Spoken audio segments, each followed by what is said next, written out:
Hey, welcome back, friend. I'm so glad you're here tonight. Pull up something comfortable, maybe a blanket, maybe a warm drink, because tonight we're going somewhere most history books completely skip over. Not to a battlefield, not to a palace, not to some king's grand dining hall lit up with 1,000 candles. We're going home, a regular ordinary home, somewhere in the 1700s. The kind of place where the floor might be bare dirt, where the walls let in a little wind, and where 6 or 7 people share a space not much bigger than your living room. And here's the thing that will genuinely surprise you the moment you're about to witness inside that home is not dinner. It is not bedtime. It is not a cozy family gathering by the fire. It is sunset. And in the 1700s, sunset was not peaceful. It was not romantic. For the average family, the last hour of daylight was the most stressful 60 minutes of the entire day, a race against darkness that if you lost could cost you everything. Stay with me tonight, because by the end of this story, you will never look at a simple sunset the same way again. Before we dive in, I just want to say if this kind of storytelling speaks to you, if you find yourself settling in and feeling that quiet pull of history, it would mean the world to me if you hit that subscribe button and give this video a like. You do not have to do it right now. Do it when you feel it, when something I say makes you think or smile or feel something real. And if you want to share where you're watching from tonight, whether it is your bedroom, your couch, or some corner of the world I have never heard of, drop it in the comments. I genuinely love reading those. Now, dim the lights a little if you can. Let the fan run soft in the background, and let us go back all the way back to an evening in the year 1740, somewhere in rural colonial America. Picture a family, a husband and wife, maybe 4 children ranging from age 3 to 14. They live on a small farm, probably somewhere in Pennsylvania or Virginia. Their house has one main room, one with a loft overhead, where the older children sleep, and a small lean-to attached to the back used for storage, and occasionally for sheltering a sick animal during winter. The house is perhaps 20 feet wide and 16 feet deep. That is it. That is the whole world for this family of 6. And right now the sun is beginning to set. You might imagine this as a beautiful moment. The golden light spilling across the fields, the day winding gently to a close. But inside that small farmhouse, the mother is not watching the sunset. She is counting it. Because the moment that sun dips below the horizon, the clock resets, and not in a good way. Here is something historians have documented carefully about life in colonial America, and across rural Europe in the 18th century, the workday officially ran from what they called first light to dark. In Virginia, this was not just a custom, it was law.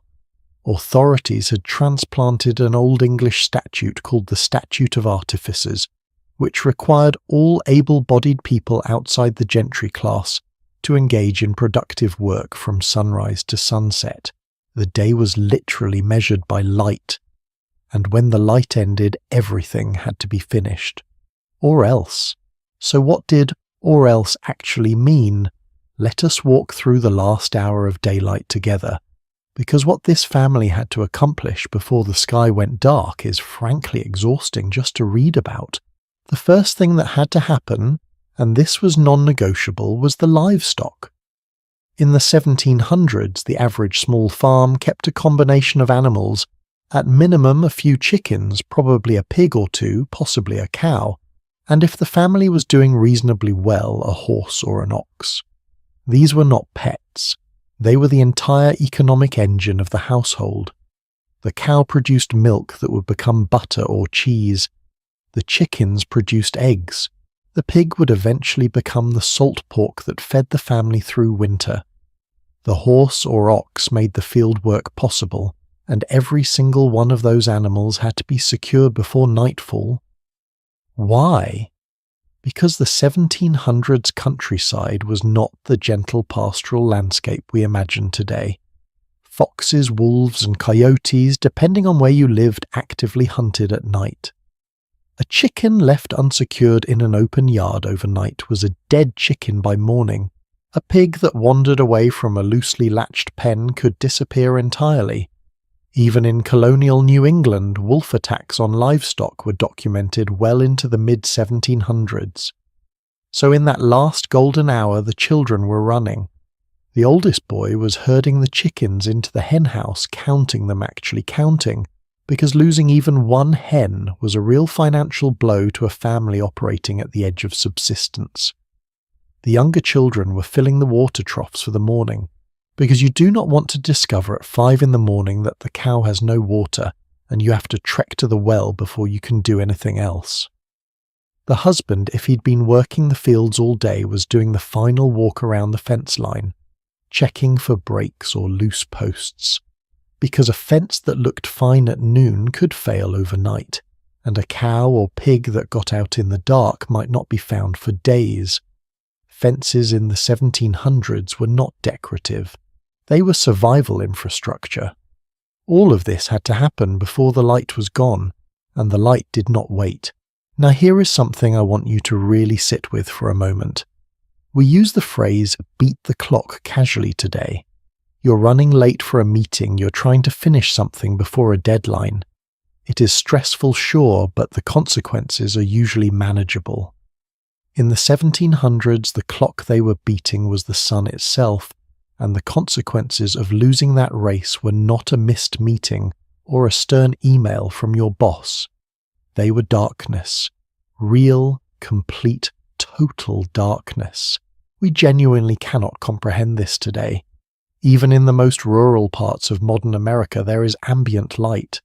Street lights miles away. The glow of a neighboring town. Your phone screen. Something. In rural colonial America, when the sun went down and the fire inside the house was the only light source you had, and you had to be careful about how much of it you used, the darkness outside was absolute. Walking to the barn in the middle of the night to check on a sick animal meant walking in complete blackness, carrying a small lantern that could be snuffed out by wind navigating familiar ground that suddenly felt completely foreign. This is why the last hour of daylight was so precious. Every task completed before dark was a task you did not have to attempt in the dark. And attempting things in the dark in the 1700s was not just inconvenient, it was genuinely dangerous. But the livestock was only part of the equation. Let us step inside the house for a moment, because the mother had her own race against sundown happening simultaneously. The fire. In the next part of our series, we will spend a great deal of time with the hearth. It deserves its own full story. But for now, understand this. In the 1700s, a fire was not something you started easily. There were no matches. Not until the 1820s would the friction match be invented, and even then it would take decades to reach ordinary households. In the 1700s, you used flint and steel to start a fire, striking them together to produce a spark, trying to catch that spark in a small bundle of dry tinder, then carefully transferring that tiny flame to your kindling and then to your wood. On a good day in good conditions with dry materials and a skilled hand, this might take 5 to 10 minutes. On a bad day, when the tinder is slightly damp, when the wind is coming in the wrong direction, when your hands are cold and stiff from a full day of work, it could take much, much longer. This is why the cardinal rule of colonial homemaking was simple: never let the fire go out. The fire in the hearth was not just for cooking. It was the only source of heat in the house, and in a region that could see frost well into April heat was not optional. It was the only reliable source of light once the sun went down. It was the means by which the next morning's breakfast would be prepared, because colonial women often started the porridge or the cornmeal mush the night before, letting it simmer slowly on low coals through the night so it would be ready at first light.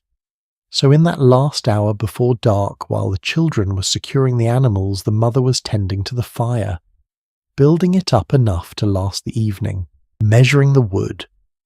Because this is another thing modern people genuinely do not think about: wood was not unlimited. One historical journal from the 1760s documented by researchers at Colonial Williamsburg recorded that a family with 7 fireplaces in their home burned 44 cords of wood in a single year. 1 cord of wood is a stack 4 feet high, 4 feet wide and 8 feet long. 44 of those. For a larger house with multiple fireplaces, for a small single-room farmhouse with 1 hearth, a winter might require 12 to 20 cords depending on how cold and long the season was. And all of that wood had to be cut, split, dried and stacked by hand before winter arrived. Every stick of wood placed on the fire in October was a stick of wood that someone had carried and chopped in August. Waste was not an option. So the mother was not just tending the fire. She was making calculated decisions. How much wood for tonight? How long will the coals last? What can I cook tonight that will stretch into tomorrow? The mental arithmetic of running a household with no safety net was constant, exhausting and invisible, because this is what was expected of her, and no one called it impressive. There is something else happening in that last hour that I want to share with you because I think it captures the texture of this life more honestly than any broad historical claim. The water. In most rural homes in the 1700s, water came from a well or a nearby stream. There was no running water of any kind, and water was heavy. A single gallon weighs about 8.5 pounds. The household might need 10 to 15 gallons of water for cooking, washing, drinking and animal care over the course of an evening and the following morning. That water had to be drawn and carried before dark, because drawing water from a well in complete darkness, with only a small candle lantern, was slow and genuinely risky. Drop the bucket down the wrong way, lose your grip on the rope and you have a problem. So someone, usually a child old enough to carry it, but young enough to still be assigned the task, made multiple trips to the well in that last hour of daylight, filling the large ceramic or wooden water vessels kept inside the house. Each trip perhaps 100 yards, each bucket perhaps 2 gallons, 4 or 5 trips to get what was needed. By our modern standards, just this one task, carrying water, would qualify as a workout. For a child in the 1700s, it was simply Tuesday. Now I want to pause here and ask you something honestly. We talk about self-care a lot in the modern world, about protecting our energy, about setting boundaries with our time, and I am not dismissing any of that. Those things matter.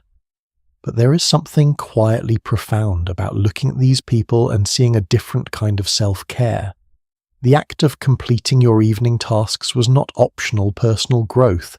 It was literal self-preservation. They worked as hard as they did in that last golden hour because their survival, and the survival of everyone in that house, depended directly on what they did before the light ran out. And here is what moves me about this. They did not experience it as heroic. They did not Instagram their woodpile or write in their journals about how disciplined they were. For them this was simply life, the ordinary texture of an ordinary evening. The sun was going down. There was work to do, so you did it. There is something in that, a kind of quiet, unglamorous resilience that I think we have lost a little in the modern world, and I find myself genuinely admiring it. Let me bring you back to that family one more time as the last light begins to fade. The chickens are in, the pig is secured, the water is drawn, the fire has been built up for the evening. The father is walking back from the barn, hands, rough shoulders, tired in the particular way that only physical labour produces. The oldest boy is putting away the tools because tools left outside overnight could rust, or be damaged by dew, or simply be lost in the dark. The smallest children are already inside, sitting near the warmth of the hearth, watching their mother work. The smell in that house right now is wood smoke, and the faint sweetness of whatever is simmering in the pot. The sounds are the crackle of the fire, the low moan of wind around the walls, the distant settling sounds of animals in their pens. Outside, the sky is darkening fast. The stars are beginning to appear brilliant, thick with stars the way modern people almost never see. because there is no artificial light for miles in any direction. The Milky Way is visible on clear nights as a solid band of light across the sky. Beautiful, yes, but not soft, not romantic in the way we use that word today, because the family inside that small house knows that the beauty of that sky means the workday is over and the night with all its uncertainties and challenges has officially begun. What happens next? What unfolds inside those walls after the door closes and the night presses in from all sides is what this entire series is about. The fire at the centre of everything. The meal that was nothing like what you imagine. The mother who will not rest for hours yet. The children navigating a darkness we can barely picture. The prayers before sleep and the fears that lived alongside them. We have only just crossed the threshold. The evening is just beginning. Come with me. The next part of this story is waiting for you, and what you're about to learn about the heart of a 1700s home will genuinely change how you think about the simplest thing in your house tonight, a warm light in the dark. There is a sound most of us have forgotten.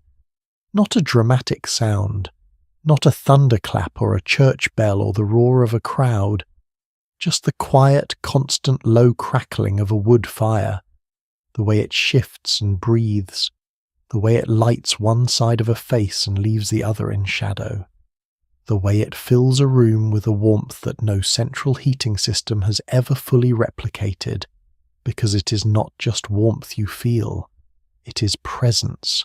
For the people living in ordinary homes in the 1700s, fire was not a feature of the evening. It was the evening. It was every evening. And once you understand what the hearth truly meant to a family in that time, what it demanded, what it gave, what it took away, when it was gone, you will never look at a flickering candle or a gas fireplace the same way again. Let us step inside. The first thing you would notice walking into a typical colonial American farmhouse in the mid-1700s is that the fireplace is enormous. Not the tasteful decorative fireplaces we see in magazines today, narrow, shallow, framed with painted mantle and polished tile. The colonial hearth was a working hearth, and it was built to match the scale of that work. In the oldest New England homes, a cooking hearth could be 6, 7, even 8 feet wide enough that you could step inside it, and in fact many colonial cooks did exactly that, stepping up onto the hearthstone to stir a pot or adjust a spit surrounded on 3 sides by burning wood and radiating heat. Some of these fireplaces were so large that families built a small bench into the side of the chimney, opening a warm seat tucked just inside the flue where a child could sit and stay close to the heat on a bitter winter night. This spot had a name. It was called the inglenook, from an old Scottish word for the corner of a fire, and if you were a small child in a colonial home, being allowed to sit in the inglenook was about as good as life got. The hearth was the geographic centre of the home in more than just a physical sense. In New England especially, homes were built deliberately around their central chimney, a massive column of brick or stone that often weighed several tons and ran straight through the heart of the structure. Multiple fireplaces on different floors all fed into this single central chimney. The logic was elegant that huge mass of brick would absorb heat during the day and radiate it slowly outward through the night, acting almost like a giant storage battery for warmth. Architects and historians call this the thermal mass principle, and it was not an accident. Colonial builders understood it intuitively even without the vocabulary to explain it. But here is the thing I want you to truly feel, not just understand intellectually. In the 1700s, the fire in that hearth was not something you turned on. It was not something that started itself, waited for you, or came back automatically if it went out. The fire was a living thing, genuinely treated as such by the people who depended on it, and it had to be tended, fed, managed, and protected every single hour of every single day. The first and most important rule of colonial homemaking was this: the fire must not go out. Not because it would be inconvenient, because it could take hours to restart. And in those hours in January in Pennsylvania or Massachusetts, or Virginia, without insulation in the walls, without double-pane glass in the windows, without the option of going to a thermostat, those hours could mean real suffering. Now I know what you might be thinking. Can it really be that hard to restart a fire?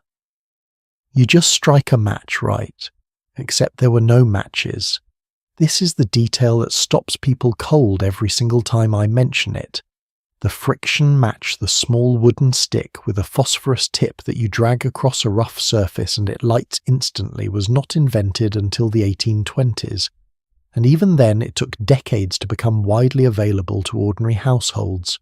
For people living in the 1700s, starting a fire from nothing required flint steel and a bundle of tinder, dry bark, dried moss, sometimes scraps of linen char cloth that had been specially prepared to catch a spark. You struck the flint against the steel, threw sparks into the tinder, blew gently, carefully, and hoped the tiny ember held. Then you transferred it to your kindling. Then, if everything went perfectly, you had a small flame. On a warm summer morning with dry materials and rested hands, an experienced housewife might accomplish this in a few minutes. On a cold winter morning, when the tinder had absorbed overnight moisture from the damp air, when her fingers were stiff, when the children were crying for breakfast, it could take much longer. Or it could fail entirely.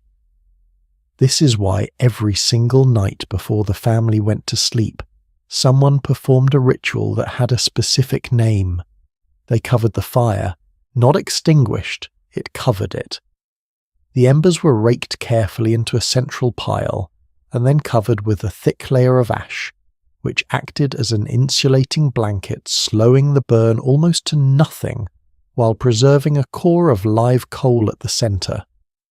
This device even had its own name in colonial America and England, a curfew. Not the word we use today to mean a time you have to be home, though interestingly, they share the same French root couvre-feu, meaning cover fire. The curfew was a dome of brass or copper shaped like a half-moon that was placed directly over the banked coals each night to protect them from drafts and hold the heat. Every morning before she did anything else, before the children were roused, before breakfast was considered, before the day's work began, the woman of the house went to the hearth. She pushed aside the curfew. She found the buried ember in the ash. She coaxed it back to life with a bellows, those simple leather and wood tools designed to push a focused stream of air across dying coals, and if the ember was still alive, it caught. The fire returned. The day could begin. A Long Island farmwife named Mary Cooper, who kept a remarkable diary between the years 1768 and 1773, wrote with quiet exhaustion about her daily routine, the endless cooking, the cleaning, the worry. "It is now bedtime, and I've not had 1 minute's rest today," she wrote one November evening. That line has stayed with me since I first read it.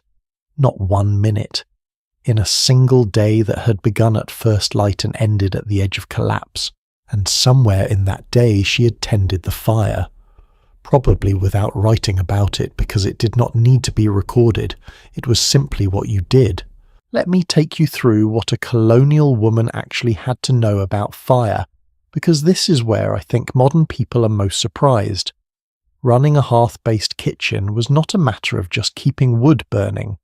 It was a form of applied chemistry practiced entirely without formal education, passed from mother to daughter, over generations through demonstration and practice.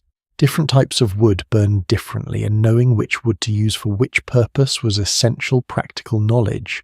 Hardwoods like oak ash and hickory burned hot and long, producing the dense, stable bed of coals ideal for slow cooking a pot of beans or stew through an entire afternoon.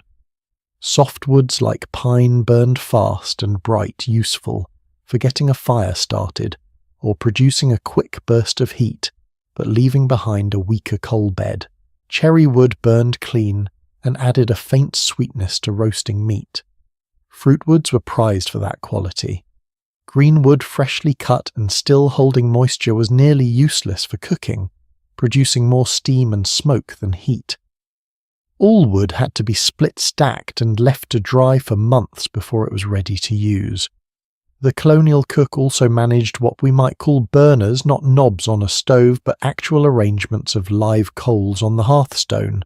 She would pull a pile of embers to one spot for high heat, spread them thin in another spot for a gentle simmer, and arrange a Dutch oven, that squat, heavy cast-iron pot, with a flanged lid directly in the coals, with more coals piled on top of the lid, creating an oven-like heat that could bake cornbread or a pie from below and above simultaneously. She could roast meat on a spit suspended between iron and irons, the Y-shaped metal stands you see in historical photographs of colonial hearths. She could boil a kettle hung from an iron crane, that elegant hinged arm bolted to the inside wall of the chimney, which she could swing out toward the room to check on the contents of a pot without having to reach into the fire itself. Each of these techniques required experience and judgment. There were no dials, no thermometers, no timers. You knew the bread was ready when the crust sounded hollow if you tapped it. You knew the beans were done when they softened to a certain resistance under a wooden spoon. You knew the fire was at the right temperature for baking because you had done it 100 times before, and your instincts had been built by every one of those experiences. I want to be honest with you about something here. When I read accounts of what these women managed in that single room with those basic tools day after day after day, I feel something close to awe. Not the performative kind, the real kind. The kind that quietly rearranges your sense of what competence and intelligence look like. There was another dimension to the hearth that is easy to miss when you focus only on the practical side of it. The fire was also the only light in the room. On a winter evening, once the sun had set, which could happen as early as 4:30 in the afternoon, in New England in December, the only illumination inside the one-room house came from the fire. Candles supplemented it, yes, but candles were expensive, they burned quickly, and they required the expensive tallow or beeswax to make them. Many families rationed their candles carefully. The fire was free, or rather it was already burning anyway, and its light was substantial. Have you ever sat in a room lit only by firelight? I mean truly, only by firelight, no phone screen, no street light seeping under the curtains, no indicator, light from the television. If you have, you know, it is remarkably bright when the fire is going well. It throws moving, shifting shadows. It illuminates the center of a room in warm amber. Faces glow. Objects at the edges of the room dissolve into darkness. Families arrange their evening activities around this light source the way we arrange furniture around a television. The closest seat to the hearth was the most desirable, warmest, and best lit. The mother's chair, by common understanding in most households, was placed close to the fire because she was the one who would be sewing or mending by its light after supper. The father might sit with a pipe, and the almanac Poor Richard's Almanac by Benjamin Franklin was one of the most widely read publications in colonial America through the mid-1700s, consulted for weather predictions, planting advice, and the occasional wry proverb. Children sat at the edges of the firelight and told each other things in low voices. Now I want to ask you something, and I mean this genuinely. When was the last time you sat near something warm and real and just let it hold the room for a while? Not a screen, not music from a speaker, just warmth and light that you didn't create with a switch. There is something in that specific experience, the fire as the center of the evening, that I believe we have lost without quite knowing what we lost. The colonial family did not choose the fire for aesthetic reasons. They had no alternative, but they got something from it that we have been trying to recreate ever since with scented candles and fireplace YouTube channels and ambient sound apps. The fire forced everyone to be in the same place. It pulled bodies into a circle. It created a boundary between the lit world inside and the dark world outside. And in that boundary, in that small warm circle, something like family life happened, not because anyone planned it, but because the physics of fire made it the only option. By late evening, the room had reached a certain equilibrium. The fire had settled from its cooking height to a slower, warmer glow. The pots had been lifted off the crane and set aside. The iron tools, the tongs, the poker, the long-handled fork rested against the hearthstone. The smell in the room was wood smoke and cooked food, and the faint animal smell of wool clothing warming near the heat. Outside, the winter wind pressed against the walls. Inside, the fire breathed. And sometime in the hour before sleep, someone the mother most often performed one final careful act. She raked the embers together. She covered them with a careful layer of ash. She placed the curfew over the top. She made sure the fire would survive the night, because if it did not, morning would be harder than it had to be. And in the 1700s, mornings were already hard. What happened in that room after the fire was banked and the light dimmed, what the family actually ate, who sat where, who was allowed to speak and who was expected to stay quiet, is the story we step into next. And I promise you, the dinner table of a 1700s family will surprise you in ways you're not expecting. The food on that table, the rules around it, the roles inside it, we are just getting to the heart of it. So here is something I want you to do right now. Close your eyes for just a moment, just 5 seconds, and picture a family dinner in the 1700s. What do you see? I am going to guess a long wooden table, a roasted bird of some kind, candles, maybe a pie cooling on the windowsill, earthenware mugs, someone in a long apron, something warm and golden and fragrant. You just imagined a wealthy family's home from a painting, probably English gentry or a successful colonial merchant, or at the very least someone who had enough firewood, enough cookware and enough meat to make a meal that looked like that. But if we are being honest, truly honest, that image describes maybe 10% of the households in colonial America. For the other 90%, the reality of the evening meal was something quite different. And in my opinion, it is actually more interesting. Let us start with the single most important thing to understand about food in the 1700s, and it is something modern people find genuinely hard to absorb. There was no supper as the main event. We are so used to thinking of dinner as an evening meal, the big one, the one the day builds toward, that it requires a real mental adjustment to understand that for most people living in colonial America, the main meal of the day was served in the early afternoon. Not at 6 in the evening, not at 7. Around noon or 1 or 2 o'clock in the afternoon, when the physical labour of the morning was done and the body needed its most substantial fuel before the afternoon's work continued.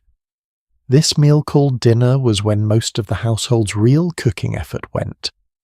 It was when the pot of beans that had been simmering since morning would be served, when a piece of salt pork, if the family had it, might be eaten with cornbread or a thick pudding, when the bulk of the day's calories were consumed because the body needed them for the afternoon ahead.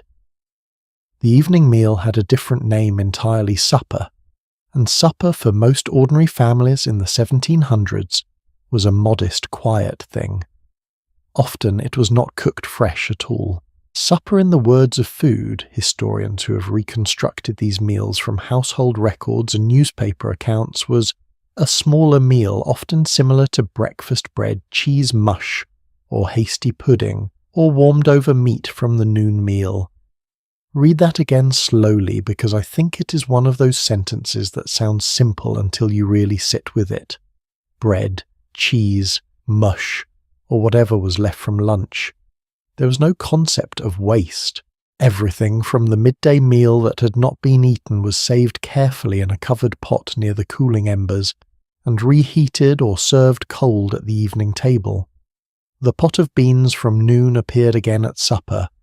The corn porridge that had been left on the trivet all afternoon was ladled out again into wooden bowls. In winter the cold worked in their favour. Foods preserved well against stone walls and in root cellars. In summer, everything had to move faster because in the heat food turned.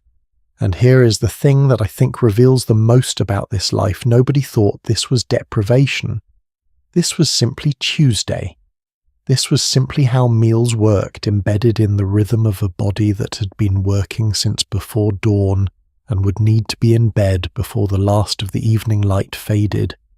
You ate what you had, you ate it when you needed it, and then you went on. Now let us talk about what was actually in those pots, because this is where things get genuinely fascinating. The single most common ingredient in the diet of an ordinary colonial family was pork. Not fresh pork, most of the time salt pork. Pork that had been preserved in brine or rubbed with salt during the autumn slaughter and stored in barrels through the winter. It was not elegant, but it was functional in a way that nothing else matched. It was cheap to produce, it lasted for months without spoiling. If properly salted, it added fat and protein to almost any dish, and virtually every farm family kept at least one pig. Salt pork went into the bean pot. It went into the stew. It flavoured the cornmeal porridge. A slice of it fried in its own fat in a cast-iron spider, that shallow pan with small legs that stood directly in the hot embers, gave a simple meal something savoury and satisfying. One American physician writing in the mid-1800s somewhat unkindly observed that the diet of the ordinary American household revolved so heavily around pork that the United States might fairly be called, in his words, the Republic of Porkdom. He was exaggerating, of course, but only slightly. Corn was the other pillar. Not the sweet yellow corn on the cob that fills summer farmers' markets today, field corn dried and ground into meal, which was the daily bread of most ordinary colonial households. Cornmeal made hasty pudding, also called Indian pudding, which was simply cornmeal boiled in water or milk into a thick, warm porridge. A cookbook published in 1724 described hasty pudding as cheap and very acceptable, which is one of those phrases that reveals a great deal about how humbly a food was positioned and how widely it was eaten. Gulielma Penn, wife of the founder of Pennsylvania, included a hasty pudding recipe in her family's cookbook in 1702. It was eaten by founding father families and by subsistence farmers alike. It was the great equalizer of colonial kitchens.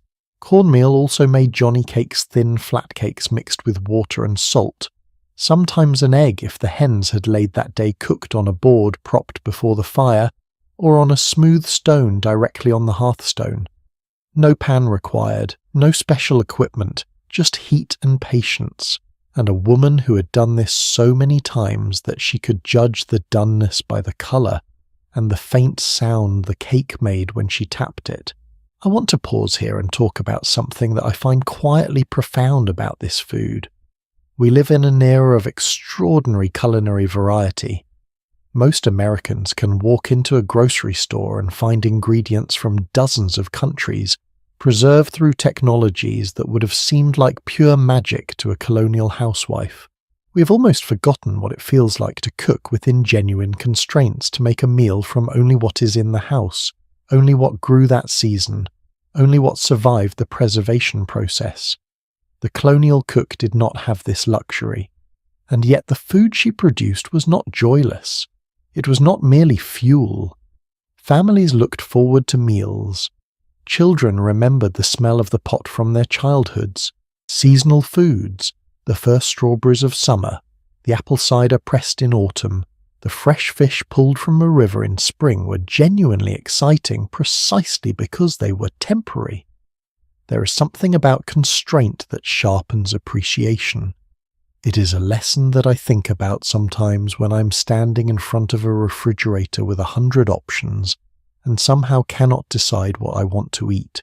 Let me bring you to the table itself now, because the physical act of eating in the 1700s was different from what we do today in ways that are sometimes funny, sometimes surprising, and occasionally a little alarming by modern standards. Most ordinary families in the early to mid-1700s did not have individual plates for each person at supper. They ate from trenchers, carved wooden dishes oblong or square in shape, with a shallow depression in the centre. But here is the part that surprises people every time trenchers were typically shared. 2 people to 1 trencher was standard. A husband and wife sharing siblings, sharing sometimes guests sharing with strangers if space was tight. An early Connecticut church deacon, according to historians who documented this period of New England social life, actually got the cold shoulder from his neighbours when he carved enough individual trenchers so that each of his children could have their own. It was considered excessive, showy, the kind of extravagance that good, modest people did not engage in. Let that sit for a moment. Individual plates for your children excessive and showy.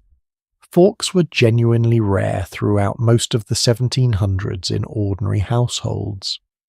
Massachusetts Governor John Winthrop was recorded as having the first fork in colonial New England, which he obtained in 1633. A single fork. And he was the governor. For ordinary families, the eating utensils were a knife, a wooden spoon, and most commonly the hands. Napkins were not a sign of formality. They were a practical necessity because people ate with their fingers far more often than we tend to imagine. The drink at supper in most colonial households was not water. This is another detail that stops modern people cold. Water from wells and streams in the 1700s was often genuinely unsafe, contaminated by animal waste, by runoff, by the proximity of outhouses and barns. The colonists were not wrong to be suspicious of it. They drank instead what they knew from England's cider beer, and for the wealthier tea. Hard cider made from pressed apples was the working-class drink of the American colonies, in the way that beer was in England. It was cheap, it was everywhere, and crucially, the fermentation process killed the bacteria that made the water dangerous. Even children drank watered-down cider or very small beer at ordinary meals. This was not excessive or irresponsible by the standards of the time. It was sensible.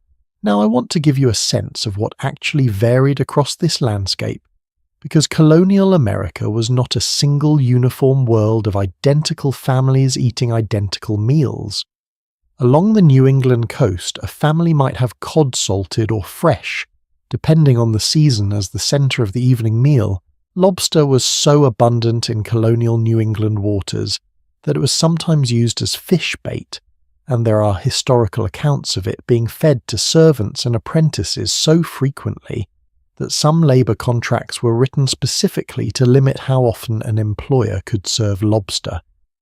That detail alone tells you everything about how dramatically abundance reshapes what is considered a delicacy.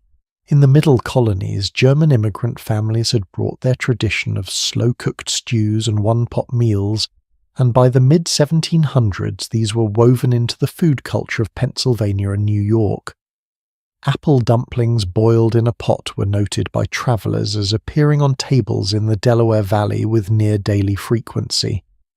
Scrapple, a dense, savoury loaf made from pork scraps and cornmeal, was already a staple of regional cooking.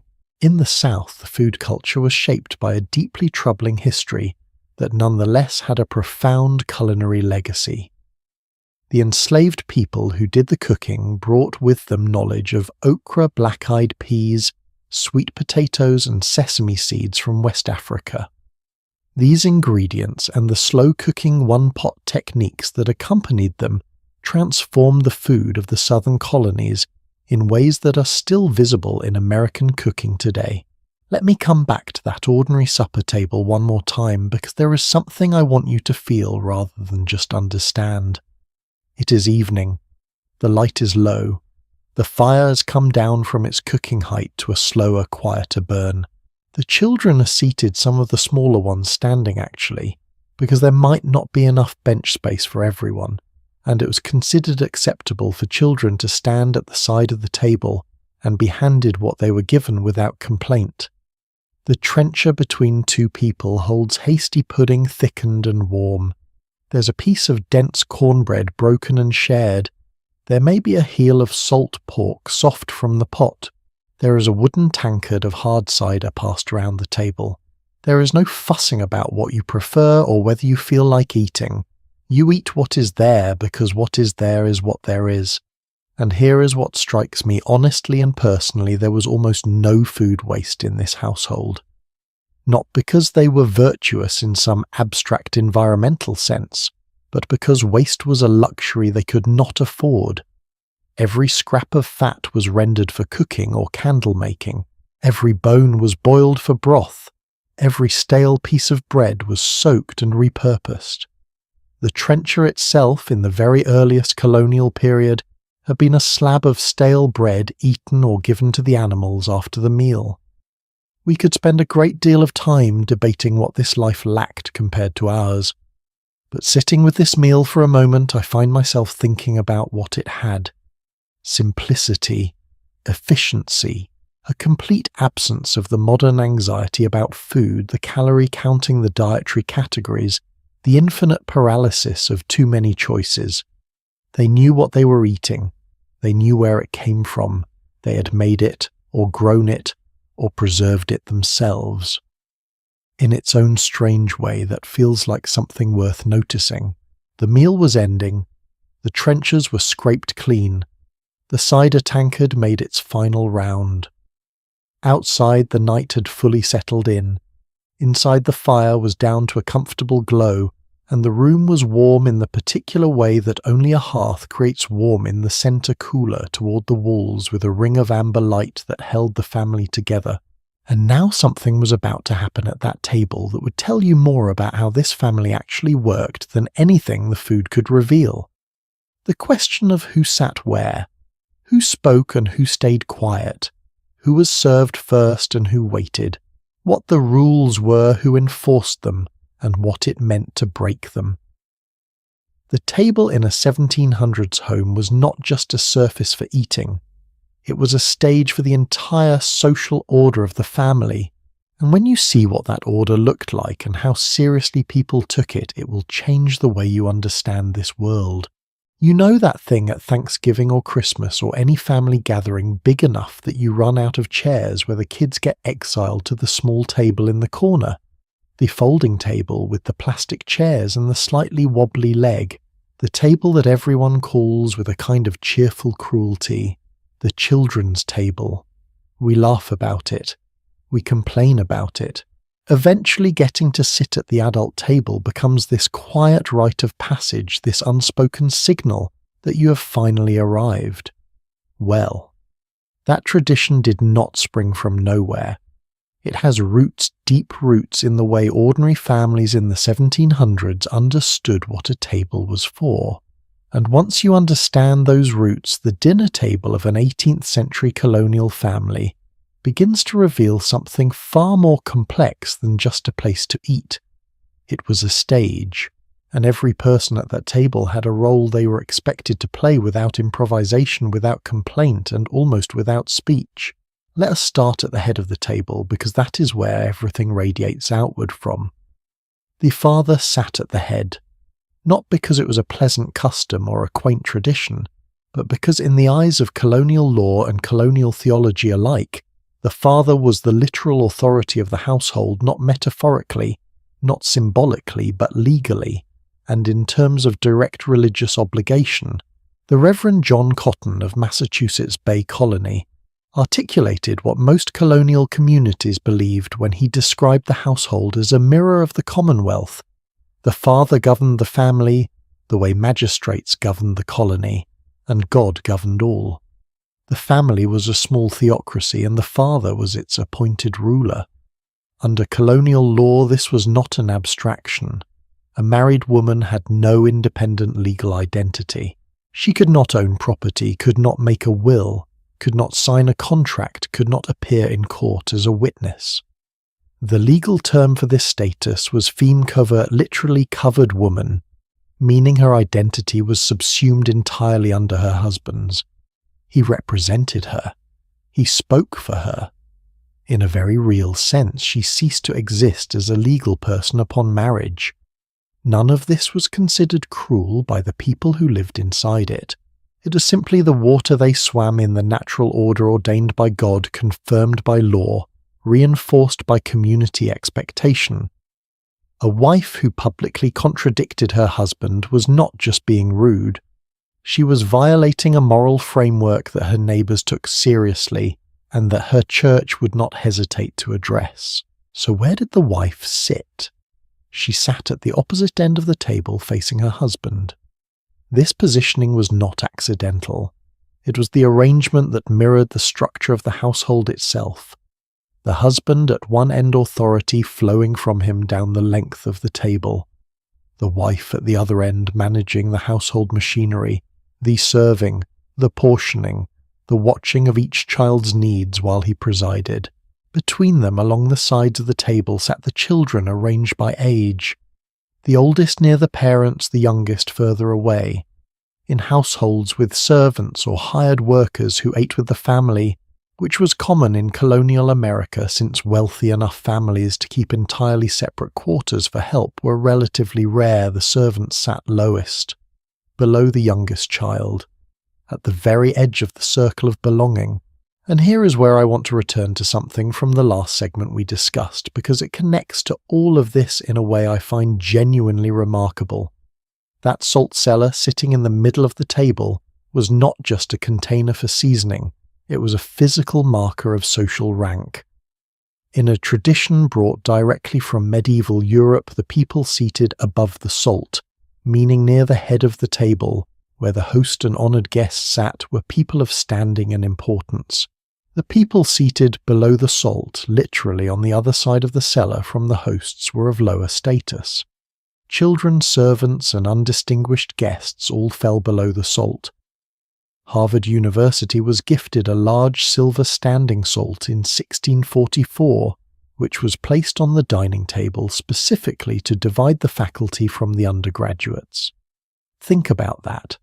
A university founded to train ministers and scholars used a salt shaker to mark who mattered and who mattered less.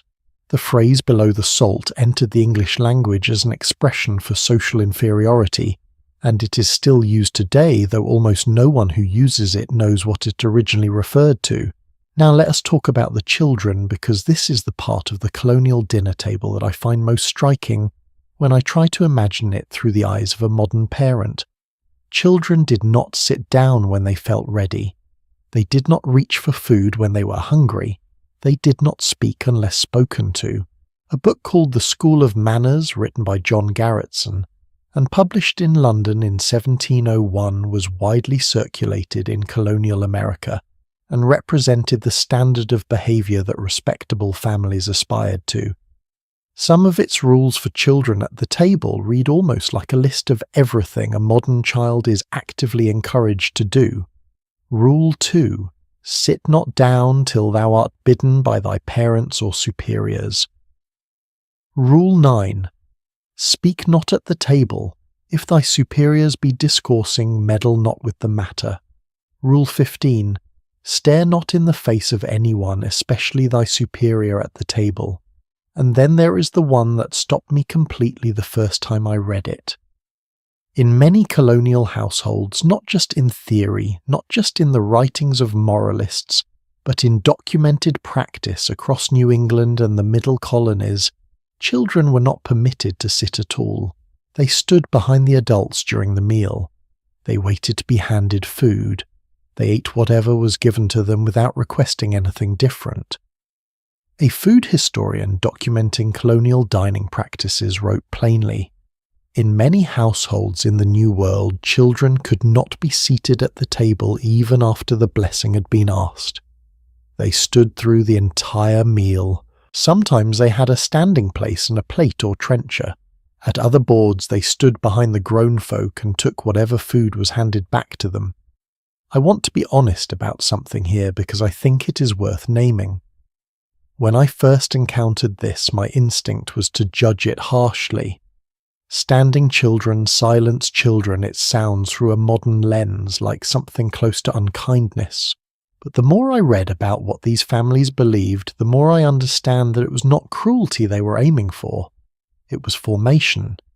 They genuinely believed that a child who learned early to wait to be quiet, to accept what they were given without complaint, would grow into an adult of character and self-command.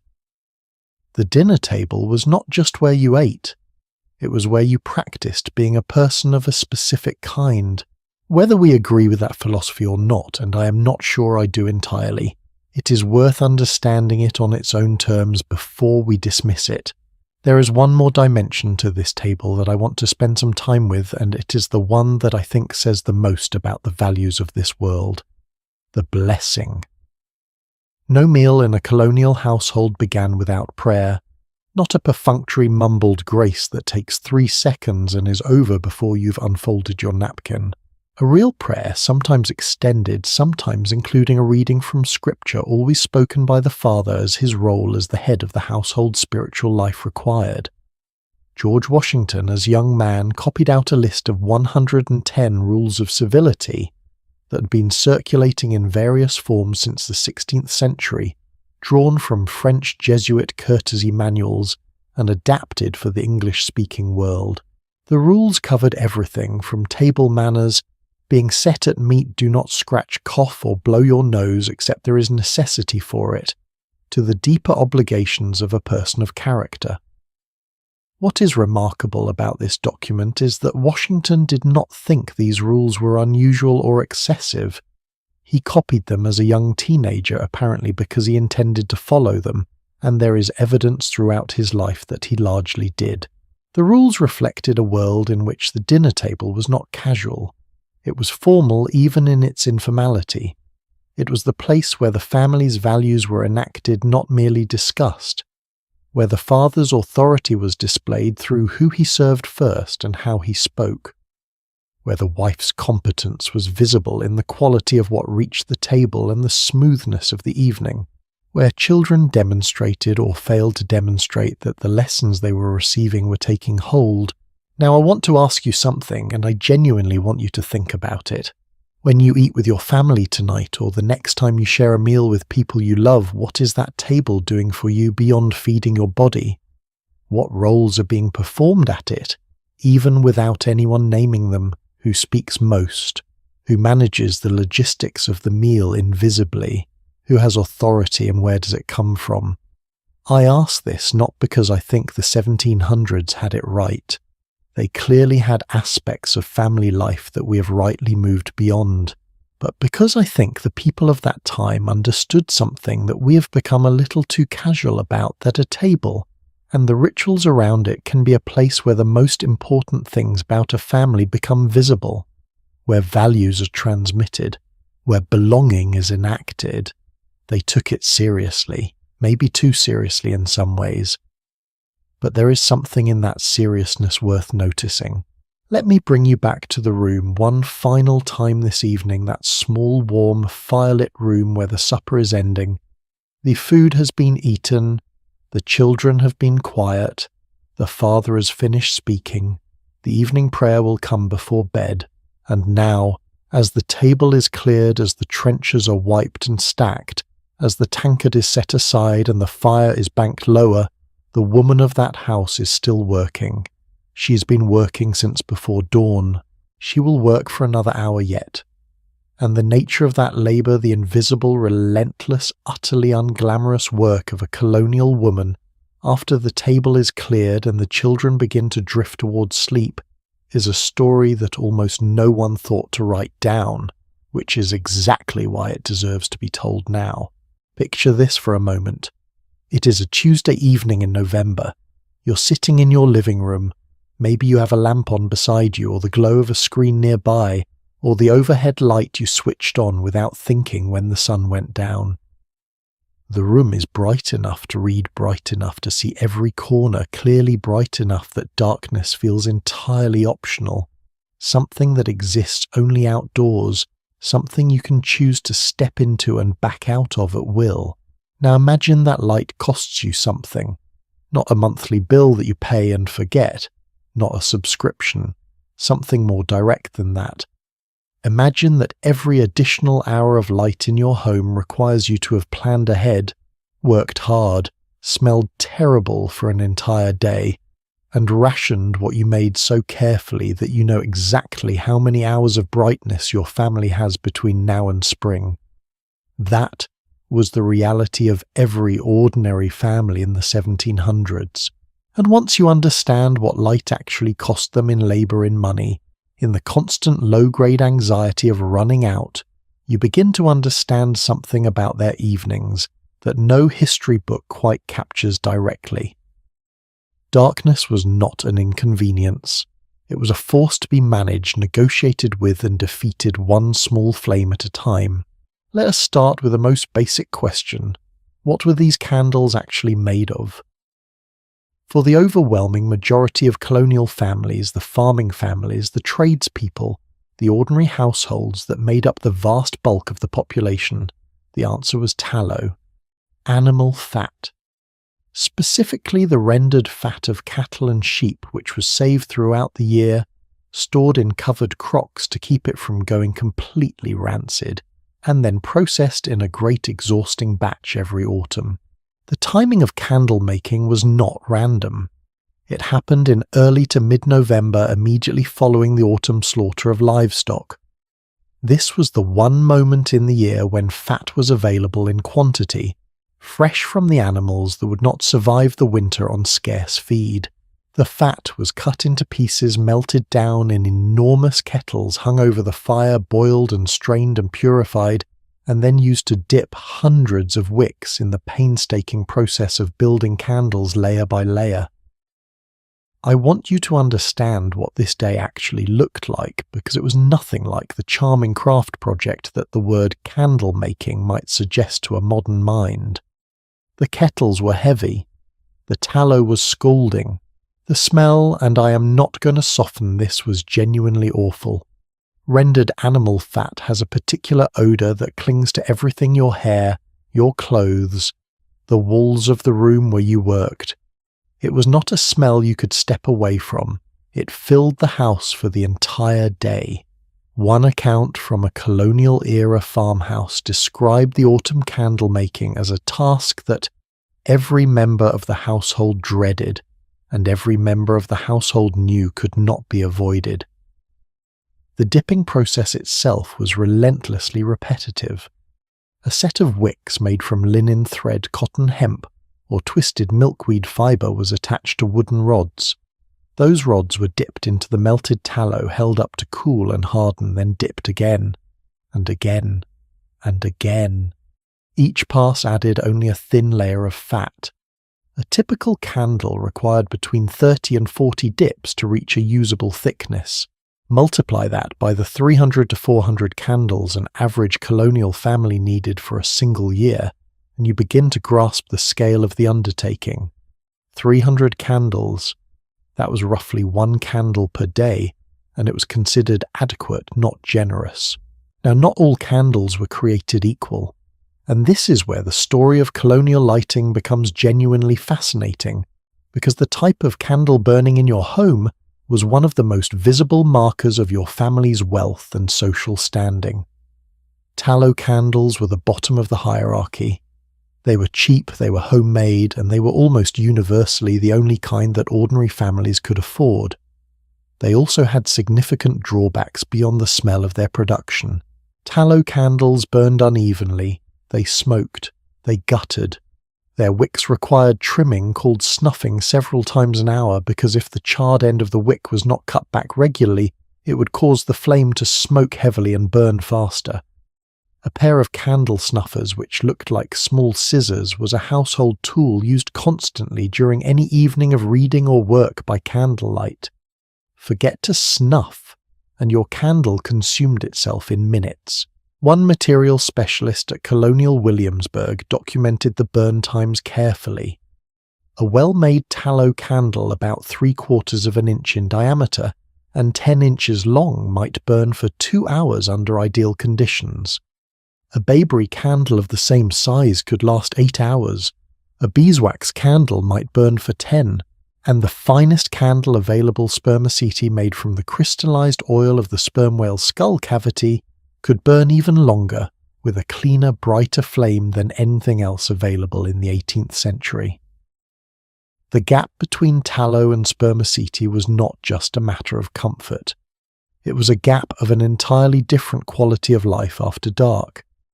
Beeswax candles burned pure and clean without producing the sputtering smoky flame of tallow. They emitted a faint sweet honey smell rather than the acrid greasy odour that tallow candles spread through a room.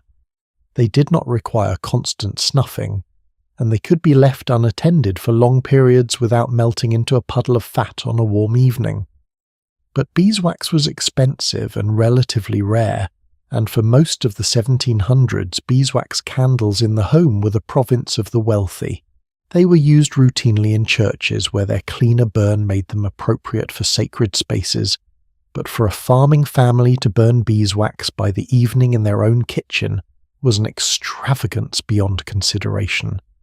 Spermaceti candles were even further out of reach. They appear in the estate inventories of only the wealthiest colonial households. The whaling industry that produced spermaceti wax was centred in New England, particularly Nantucket and New Bedford, and expanded significantly in the mid-1700s, but the candles they produced were traded commodities, not everyday household items for ordinary people. Here is a question worth sitting with for a moment. When you imagine a colonial family gathered in the evening, you probably picture something warm and golden, a fire crackling candlelight, dancing faces illuminated in a soft amber glow. And that image is not entirely wrong, but it is much dimmer than you think. A single tallow candle produces about the same amount of light as a modern 1-watt light bulb. 1 watt. The average table lamp in your home is probably 60 watts.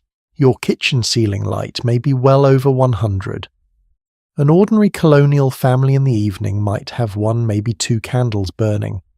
Not because they lacked taste or imagination, but because candles were a rationed resource, and burning 3 candles simultaneously in a single room was considered almost profligate, a kind of waste that responsible households simply did not engage in. The colonial Williamsburg research records include a letter from a plantation owner who wrote that he feared he would have to be contented to sit in the dark because his shipment of candles from a chandler in Norfolk had not arrived. Not a dramatic statement, just the straightforward anxiety of a man who understood that light was finite and the evening was long. 1 hour of light. That was the implicit unit of calculation in a 1700s household. Every candle lit, every inch of wick burned was a small deduction from a finite annual account. The thriftiest families burned candles only when the work at hand genuinely required it, and relied on the firelight for everything else, which is one reason that the hearth was positioned so centrally in the colonial home, and why the family arranged themselves around it so completely in the evenings. There is something else about colonial candlelight that I find almost unbearably poignant when I think about it. The women in these households, the ones who spent a full autumn day in the stench of rendering tallow, who counted candles through the winter, the way you might count a last bottle of something irreplaceable, were also the ones who burned those candles longest into the evening.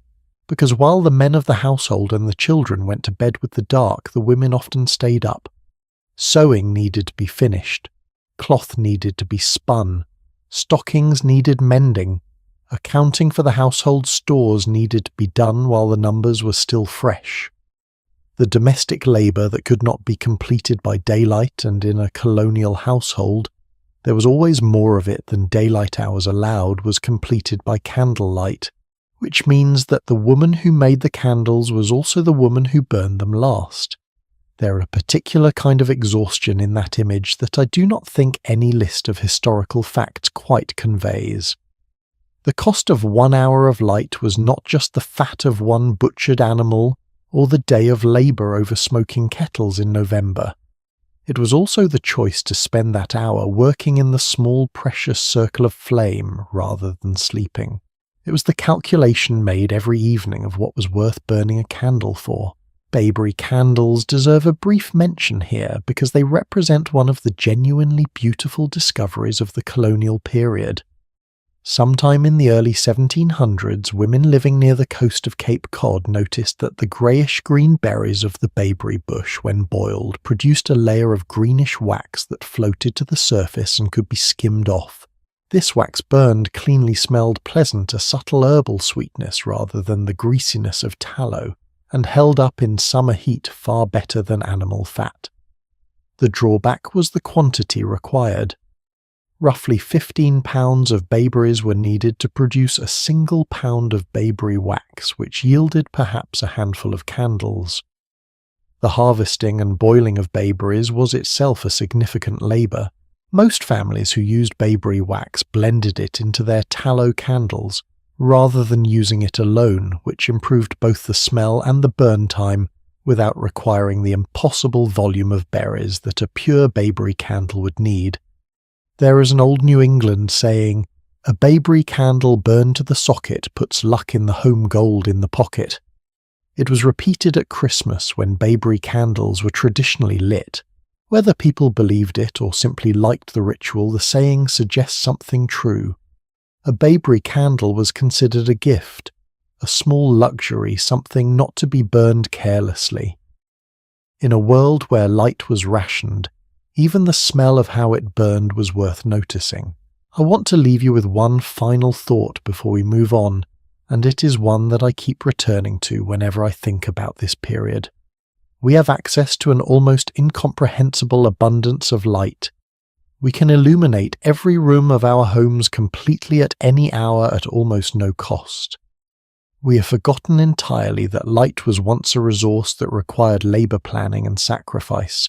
We have forgotten what it felt like to sit in a room and make a conscious choice about whether a candle was worth burning. And in forgetting that, I wonder if we have also lost a certain quality of attention, the kind that comes from sitting in near darkness, with only the firelight and one small flame, with nowhere else to look and nothing else to do but be present with the people in the room. The colonial evening, for all its hardships, enforced a kind of stillness that our modern abundance has made entirely optional. That stillness had a cost, and the women who paid it night after night, threading their needles by a single guttering flame, knew exactly what it was worth.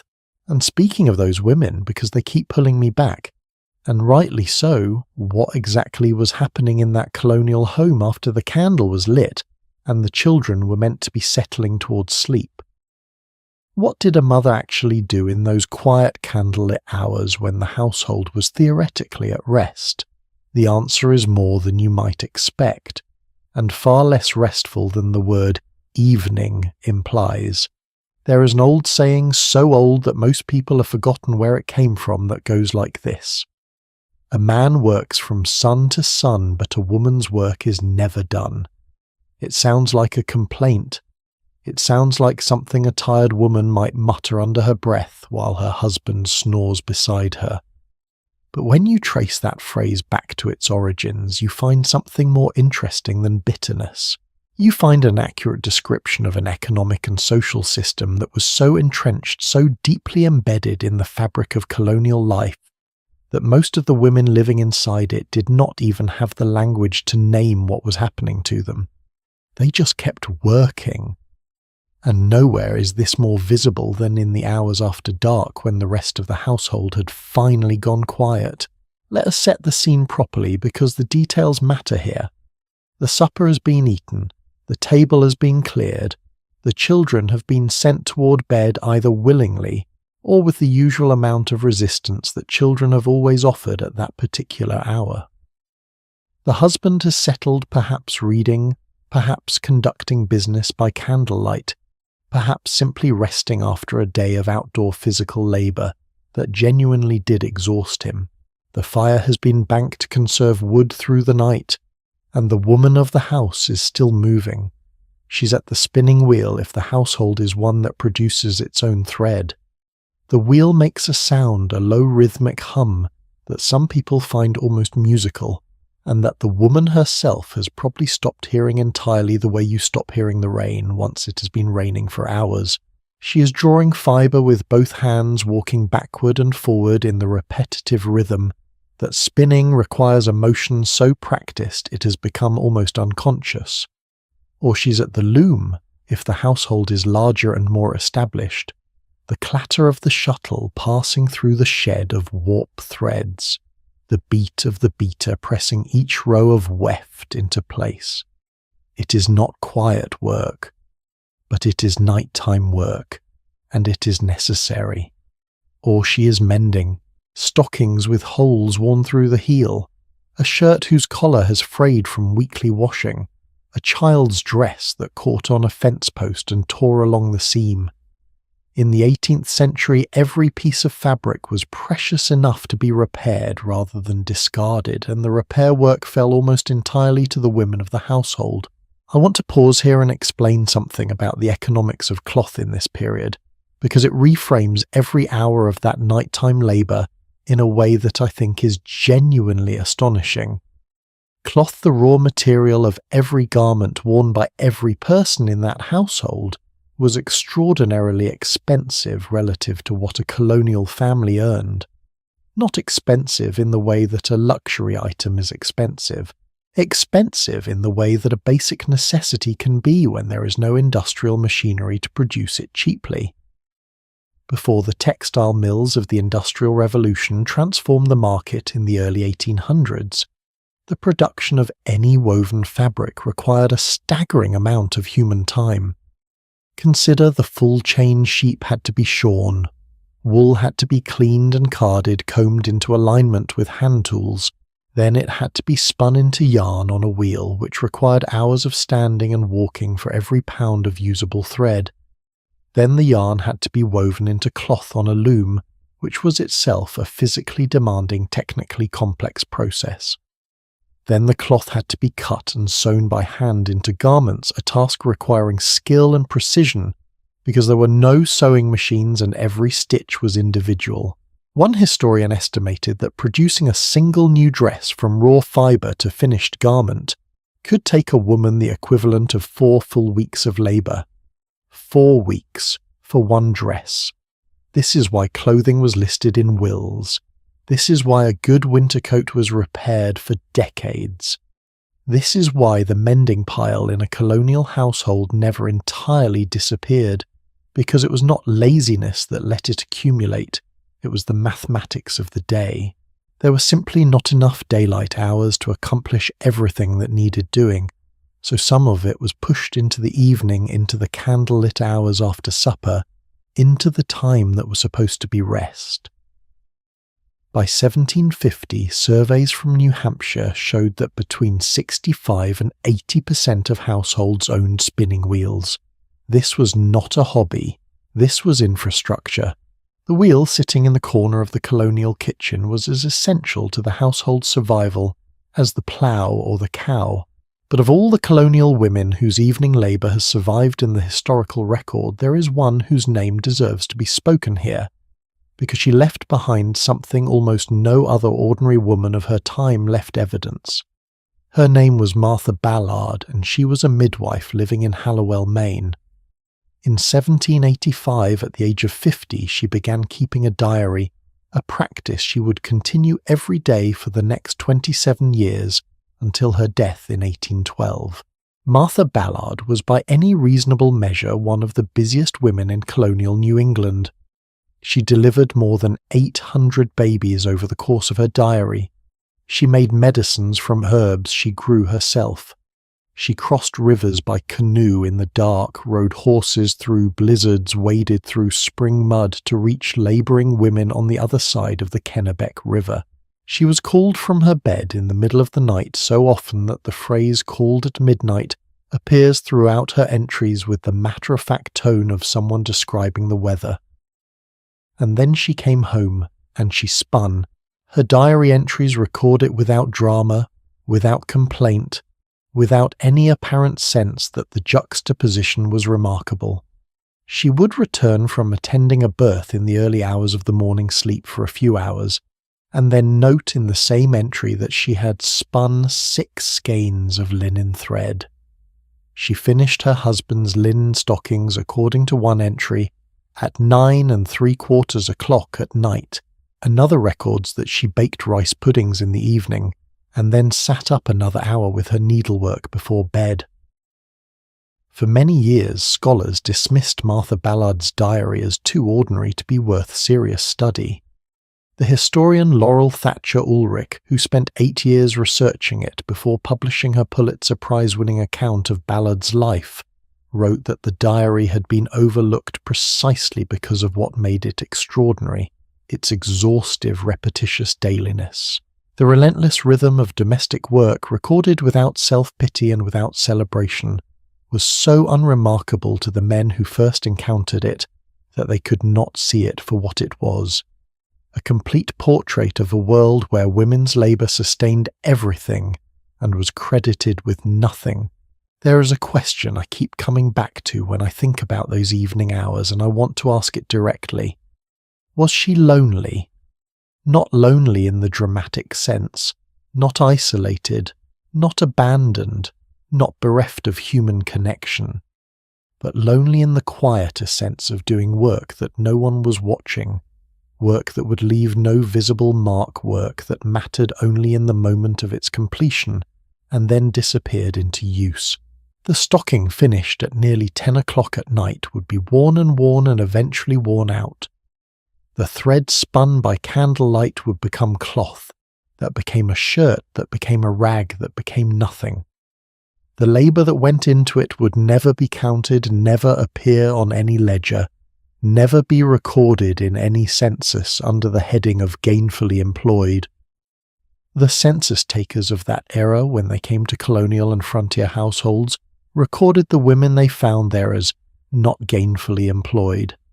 Not employed, despite the spinning wheels, despite the looms, despite the medicinal herb gardens and the food preservation and the candle making and the nighttime mending, despite all of it. I find this one of the most quietly devastating facts in the history of domestic life. Not all of the evening labour was solitary, and this is worth understanding because it reveals something important about how women in this period found both community and sanity in the face of unrelenting work. The quilting bee is the most famous example, but it was only one form of what historians have called work frolics gatherings, where neighbours came together to accomplish a shared domestic task, and turned it by sheer collective will into something that resembled celebration. Women would bring their spinning to a neighbour's house in the evening, and what might have been a solitary hour at the wheel became an hour of conversation, news, laughter, the exchange of remedies and recipes, and the kind of intimate practical knowledge that women passed between themselves because no one else was going to write it down for them. These gatherings were not incidental to colonial women's lives. They were structurally important. They were the mechanism by which knowledge travelled, by which emotional support was provided, by which the isolation of individual farm households was temporarily dissolved. The warmth of a shared evening over shared work was not a luxury. It was a necessity of a different kind, and when the gathering broke up and each woman walked home in the dark carrying her candle, or following the path she knew by feel, she walked back into her own house, her own fire, her own stack of work still unfinished. Here is the thing that strikes me most, and I want to say it plainly before we leave this part of the evening. The women of colonial America did not consider themselves extraordinary. They did not write manifestos. They did not, for the most part, keep diaries. Martha Ballard was exceptional precisely because she did. Most of her neighbours, women who worked just as hard, who spun just as many skeins of thread, and delivered just as many meals and mended just as many garments by failing candlelight. Most of them are completely invisible to history. They lived full lives, difficult lives, lives of genuine competence and endurance, and they left almost no trace. When they died, their obituaries said things like consort of and wife of and named the husband. I think about this sometimes when I hear people speak casually about simpler times, as if the past were restful, as if the evenings in a colonial home were gentle and uncomplicated. They were not simple. They were full full of work that the people doing it considered too ordinary to mention, too necessary to complain about, too essential to stop. The spinning wheel hums, the candle gutters lower, the woman at the wheel keeps drawing thread, and somewhere in that house, likely in the far corner, likely on a straw mattress under a quilt, that the woman of the house stitched herself, the children are sleeping. Or rather, they are supposed to be sleeping. Because if you have ever put a child to bed in a house with no electric light, no device to look at, no white noise machine, and no reliable sense of what might be lurking in the dark beyond the window, you know that supposed to be sleeping and actually sleeping are two very different things. What the children of a colonial household actually experienced after dark, the fears, the rituals, the strange tender moments before sleep is a world unto itself, and it is the next chapter of this evening. Think back for a moment to the last bedtime story you ever heard as a child, or if you are a parent, the last one you told. Odds are it involves some kind of danger, a wolf, a witch, a creature in the forest, but the danger was always safely contained. The story ended well. The child got home. The monster was defeated or revealed to be harmless. The world was restored to order, and you could close your eyes knowing that things were fine. This is what we expect from bedtime stories now. Comfort, containment, the reassurance that the dark holds nothing real. The children of a 1700s home expected something quite different, and the stories told to them at night, when they were told stories at all, reflected a world where the dark was not a literary device. It was simply the dark, and the things that might live in it were not always assumed to be imaginary. Let us start with the bedtime itself, because even the ritual of putting children to sleep in a colonial household was shaped by a theology and a world view that we have almost entirely abandoned. In Puritan New England, which set the cultural tone for much of colonial American family life through the 1700s, children were not considered innocent. They were considered fallen, born into sin as the theology of the time taught it. Children were creatures of natural wickedness, whose souls needed to be brought under the discipline of God and the household before that wickedness took hold permanently. This sounds harsh, and by modern standards it is, but it was not considered cruelty by the people who believed it. It was considered love.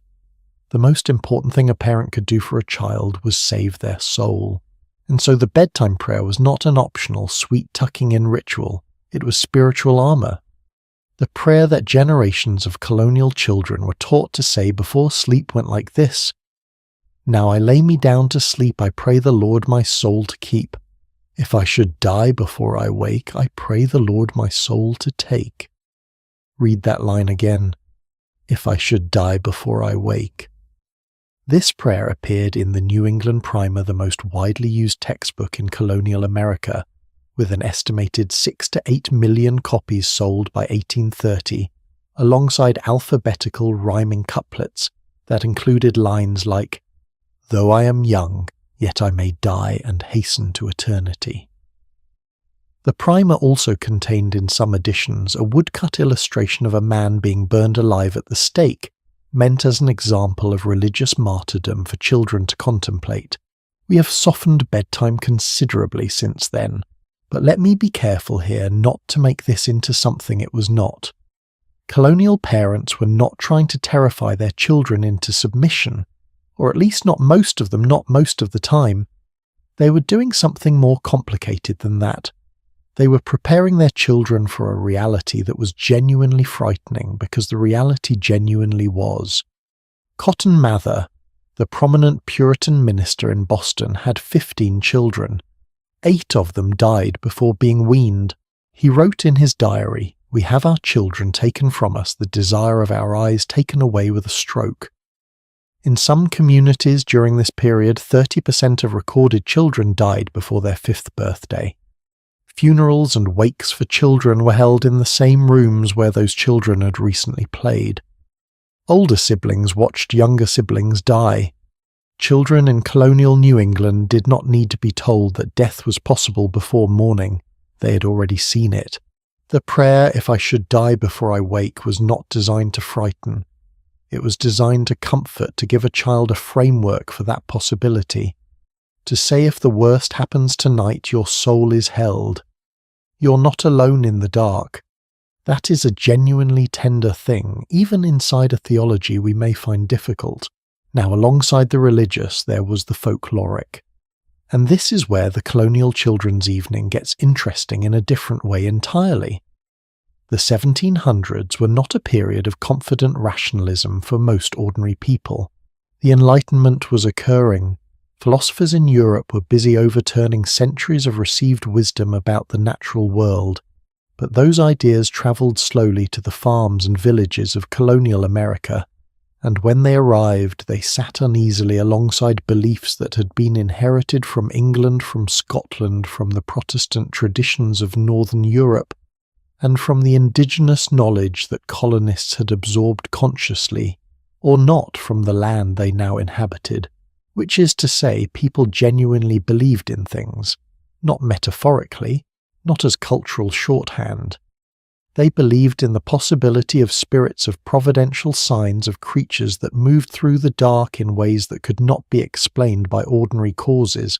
The historian David Hall, who studied the mental world of ordinary New Englanders in this period, described their universe as saturated with what he called wonders, events that broke the expected order of nature and demanded a supernatural explanation.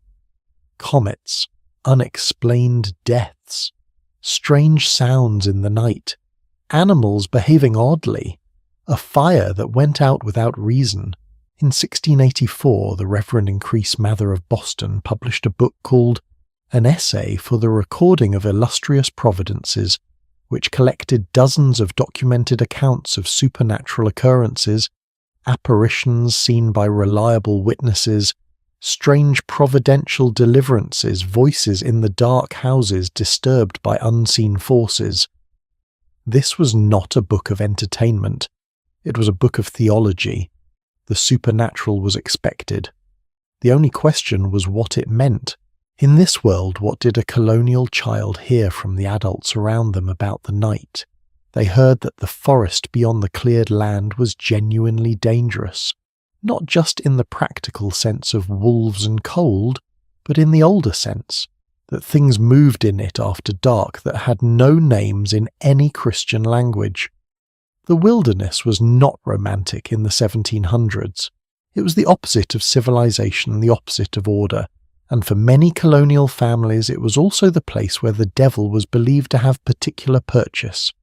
They heard stories of apparitions seen by neighbours, of a woman in the next town who woke to find a figure standing at the foot of her bed, of strange lights in the marsh that followed travellers and could not be explained. These were not idle entertainments. They were news. They were reports of a world in which the boundary between the natural and the supernatural was permeable, and the night was when that boundary grew thinnest. And then there was the question of what exactly the bedtime stories of this period sounded like. We tend to assume that bedtime stories have always been gentle scaled down for children, stripped of violence, ending with reassurance. This is a very recent invention. The formal genre of the gentle bedtime story with its soothing rhythms and safe resolutions did not develop until the late 19th century. The term bedtime story itself was not coined until 1873. Before that, for the entirety of the colonial period and beyond, what children heard at night were the same stories that adults told each other. Folk tales in the older tradition. Stories that did not sanitize death, did not guarantee happy endings, and did not protect the child from the knowledge that the world was dangerous. Stories where children wandered into forests and did not always come back, where bargains with strangers carried consequences that lasted generations, where the lesson was not everything will be fine, but pay attention because the world has edges and some of them are very sharp. I want to be honest that I find something valuable in this, something that our contemporary gentleness has perhaps lost. There is an argument made by thinkers as different from each other as Bruno Bettelheim in the 20th century, and the folk tradition itself over centuries that children need stories with real darkness in them, that the pretense that nothing bad can happen does not prepare a child for a world where bad things do happen. That facing the shadow in story form, naming it, walking toward it, surviving it, is one of the ways that children learn to be brave. The colonial child who said, "If I should die before I wake," and then closed their eyes and slept, was not a traumatized child. They were a child who'd been told the truth and given a way to hold it. Whether we agree with the theology or not, there is something in that transaction worth thinking about. Here is a question for you, and I mean it genuinely.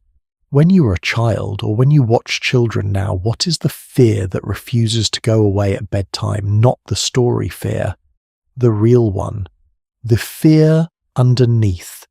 For most children in most times and places, it seems to be some version of the same thing. Not death exactly, but separateness. The moment when the adult leaves the room and closes the door, and the child is alone with the dark and there is no guarantee of what the dark contains. Colonial children had that fear too.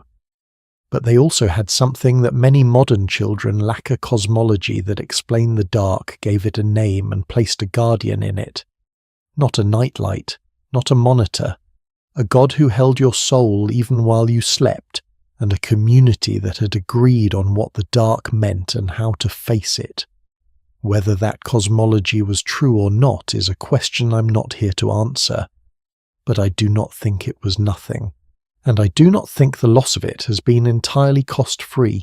By the time a colonial child in a New England household finally fell asleep, prayers said the catechism recited the last embers of the fire, casting orange shapes across the ceiling.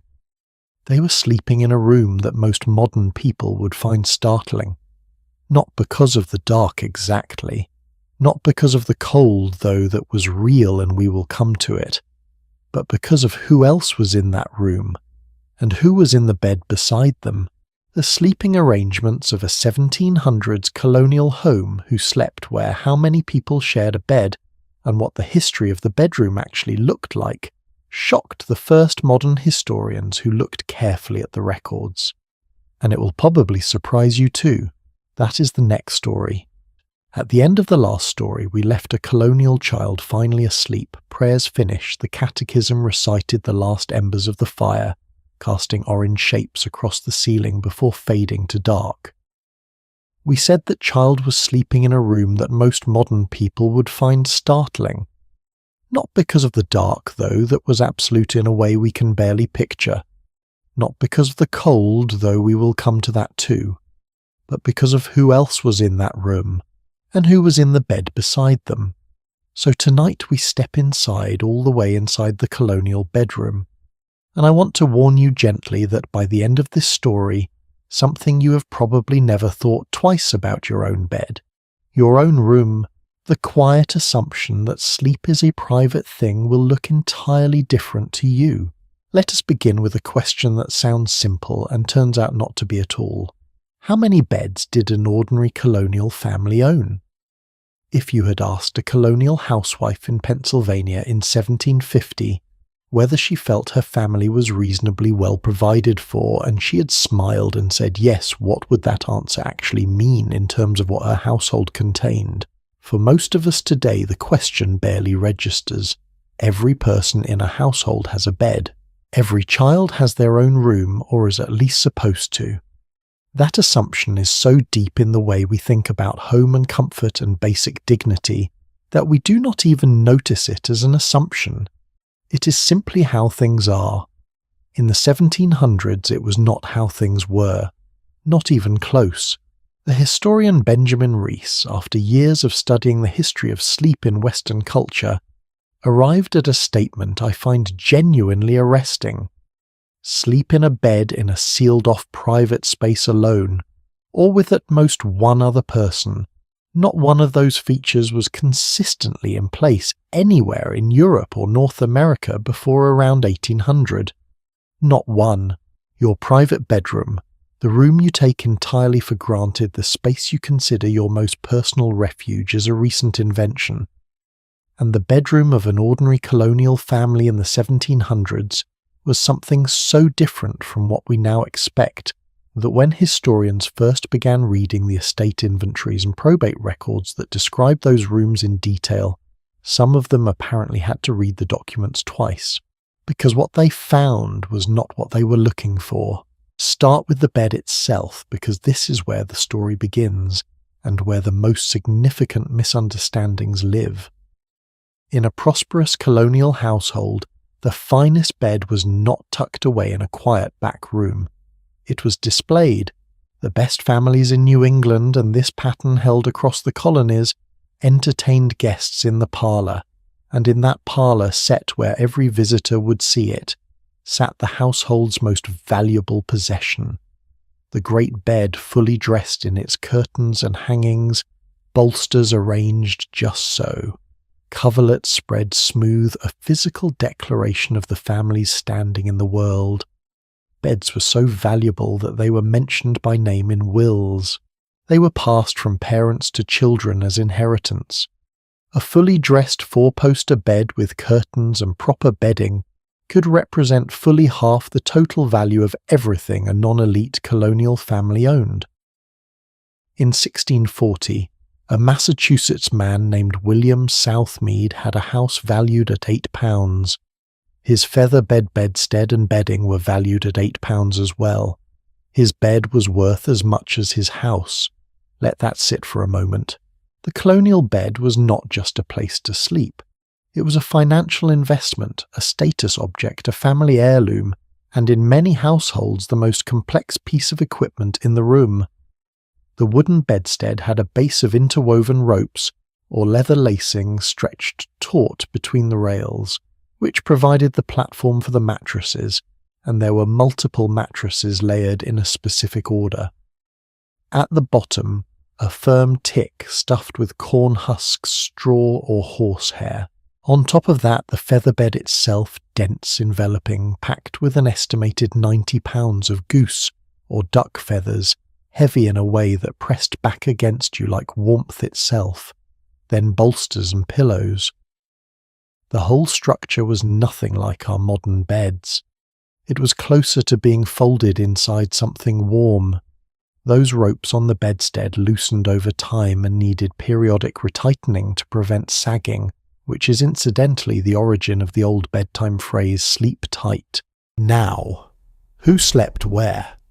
In a typical colonial farmhouse, the parents occupied the best bed. That was fixed and non-negotiable, as natural and unquestioned as the father sitting at the head of the table.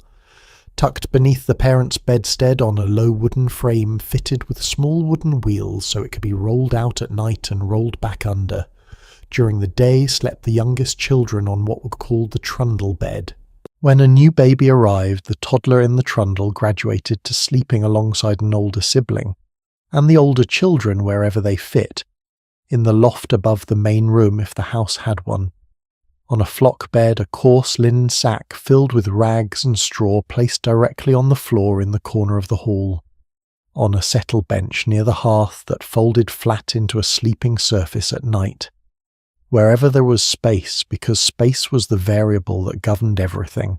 In a modest farmhouse of 20 by 20 feet, roughly the size of a large modern living room, 8 or 10 people might sleep. The room did not transform at night into a bedroom. It was still the same room where they had cooked and eaten and worked. The bed was simply the piece of furniture that converted it into sleeping space after the candles were extinguished.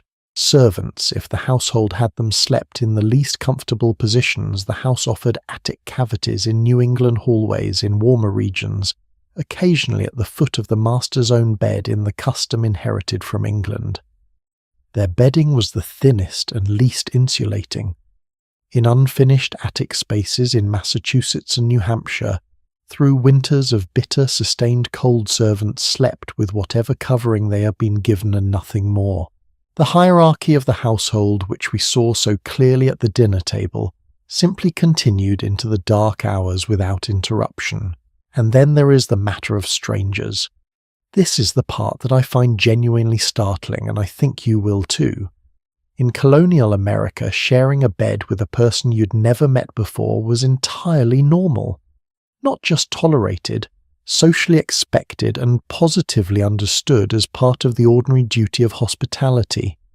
Inns along travel routes regularly put 2, 3 or more guests into the same bed as a matter of course. In rural areas, travellers who arrived late at a farmhouse and were offered a place to sleep would commonly find that the available space was a portion of a bed already occupied by someone else. Refusing or expressing displeasure was considered, in the language of the period, obnoxious and unreasonably fastidious. Etiquette guides of the era offered actual instruction on how to share a bed graciously with an unfamiliar person. Lie still. Keep to your own side, do not hog the blankets. These were the manners of a world in which sleeping in proximity to strangers was simply part of what it meant to travel. In September of 1776, John Adams and Benjamin Franklin found themselves sharing a bed at a New Jersey inn. The account of that night has survived in Adams's diary, and it is exactly as amusing as you might hope. Adams wanted the window closed against the night air.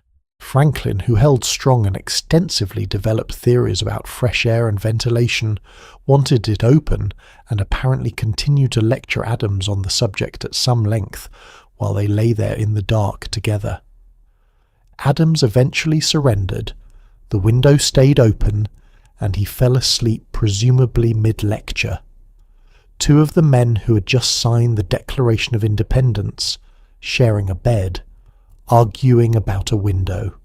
History is genuinely wonderful sometimes. Now I want to talk about bundling because it may be the most remarkable sleeping custom of colonial America, and almost certainly the most misunderstood one.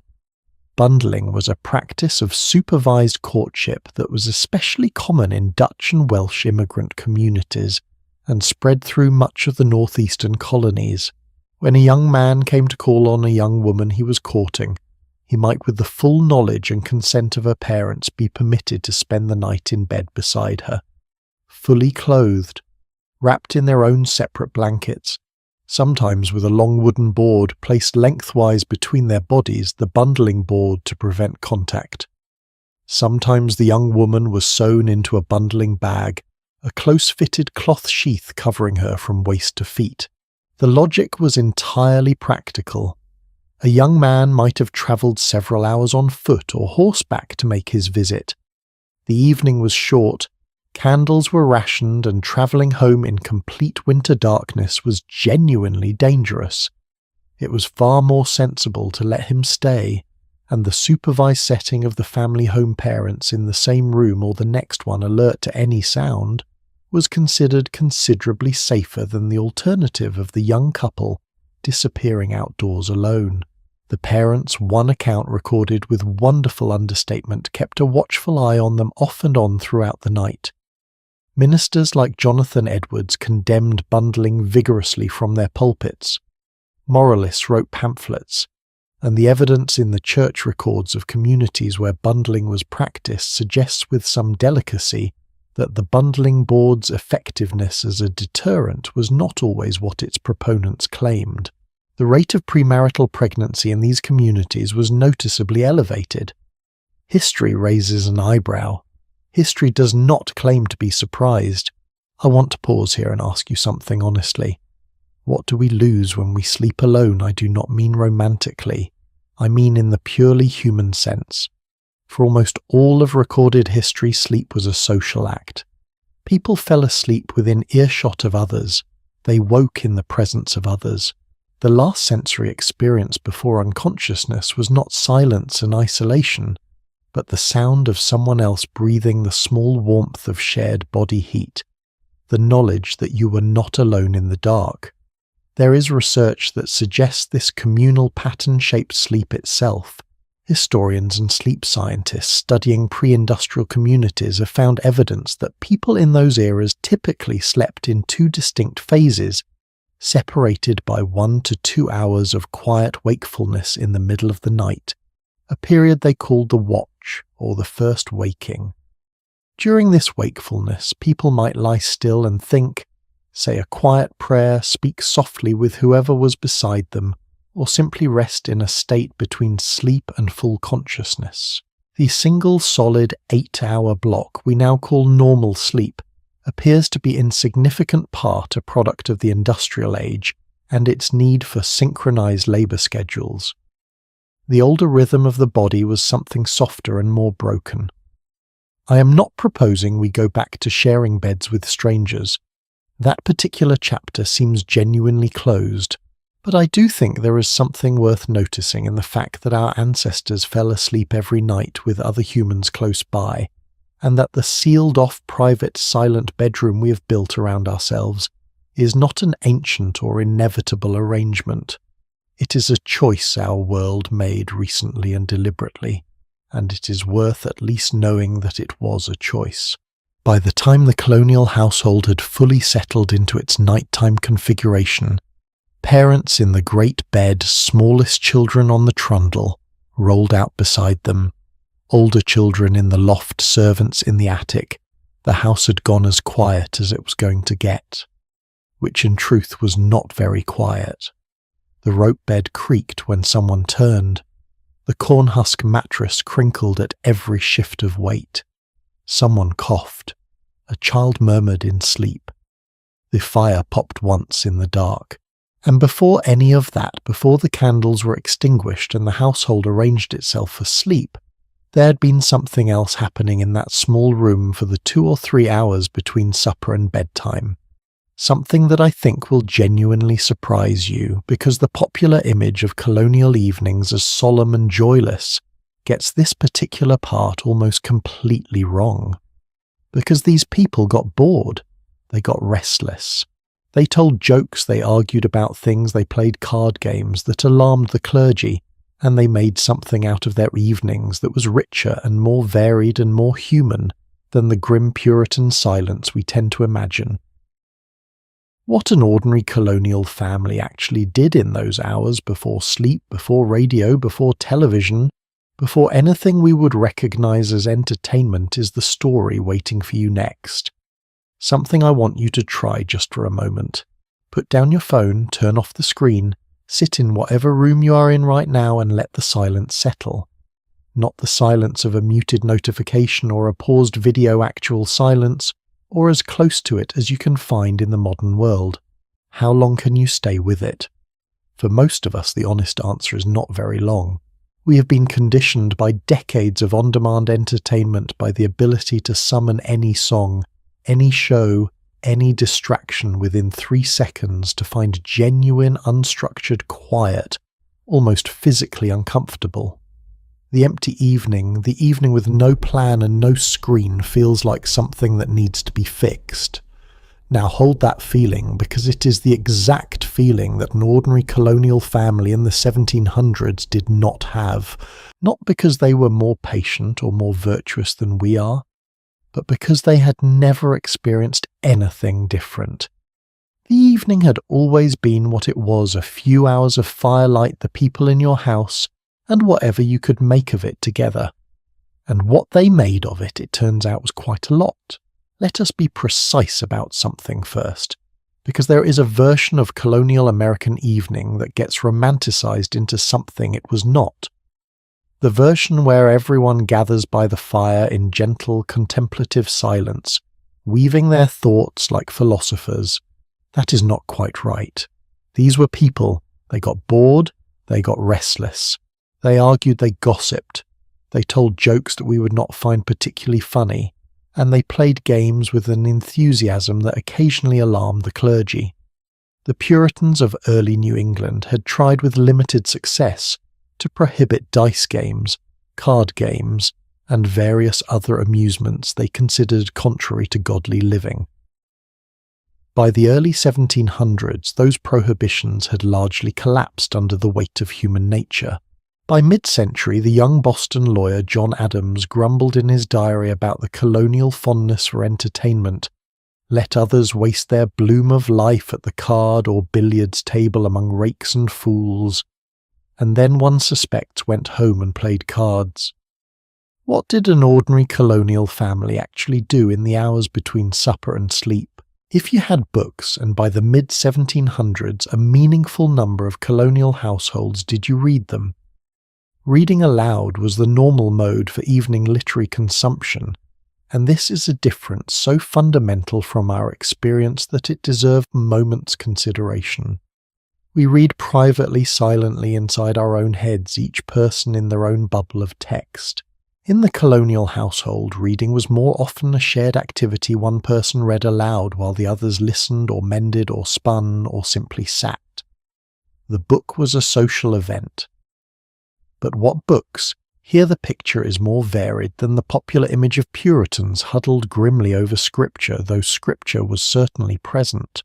By the mid-1700s, the appetite for what the colonial Williamsburg records describe as novels and other books for light diversion was growing at every level of colonial society.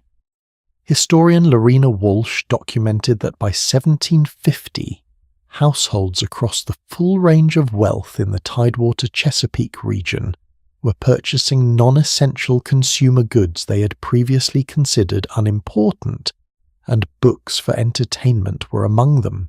Simple broadsides, single sheets printed on one side and sold for a penny, had been circulating since the late 1600s and served as the newspaper, the gossip column, and the pop culture of their age. And then there was the almanac. Poor Richard's Almanac, published annually by Benjamin Franklin beginning in 1732, was perhaps the most widely read secular publication in colonial America. It contained weather predictions, astronomical observations, planting calendars, household advice, and woven throughout the aphorisms and observations that Franklin wrote in the voice of the fictional Richard Saunders. Early to bed and early to rise makes a man healthy, wealthy, and wise. 3 may keep a secret if 2 of them are dead. Well done is better than well said. These were not just famous sayings.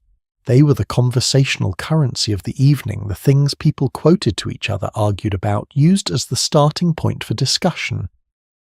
In a world without broadcast media, a popular almanac functioned something like a shared cultural text that an entire community was reading and talking about simultaneously. Music was everywhere, and it was live because there was no other kind. In wealthier households, a harpsichord or a parlour organ represented a genuine investment, both of money and of the years of practice required to play it competently. Girls of good families were routinely taught to play keyboard instruments not as a hobby, but as an accomplishment that signalled their social formation, their discipline, their readiness for marriage. The sound of a daughter practicing scales in the evening was a kind of household productivity, even if it did not appear on any ledger. But music was not confined to the wealthy. The fiddle, the violin, in its more informal mode, was the instrument of ordinary colonial America, present in taverns and farmhouses and gathering places at every level of society. It was cheap enough to own, portable enough to carry, and versatile enough to play everything from a psalm tune to a reel. Estate inventories from the period document fiddles appearing in households that could afford almost nothing else of luxury. The Reverend Peter Thatcher of Milton, Massachusetts, noted in his diary for December 1681 that, after a work party at his house, 11 men who had spent the day cutting firewood, he made supper for them and then brought out the viol for evening entertainment. Labour became celebration simply by the addition of music. In the southern colonies, where the Puritan suspicion of dancing had never taken hold as deeply, the fiddle was almost synonymous with the evening gathering itself. William Byrd II, the Virginia planter, whose secret diary offers perhaps the most detailed day-by-day record of colonial gentry life we possess, wrote in one entry of giving his enslaved workers a bowl of punch in the evening, after which they had a fiddle and danced.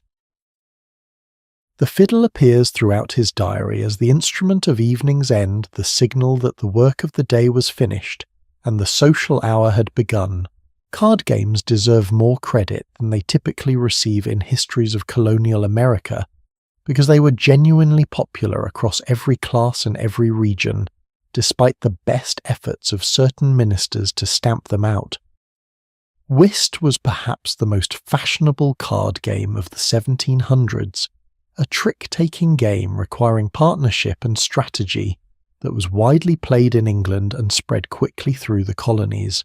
It was the kind of game you could play for an entire evening with minimal equipment and considerable mental engagement. A card table, 4 players, and a single deck that was the whole apparatus. For those of more modest means, simpler games served just as well. But an early form of poker was reportedly popular among the labouring classes. Cribbage boards appeared in estate inventories across the colonial record, and for those who disapproved of playing cards on moral grounds, and there were plenty dice games offered a slightly more defensible alternative, though not by much in the eyes of the stricter clergy.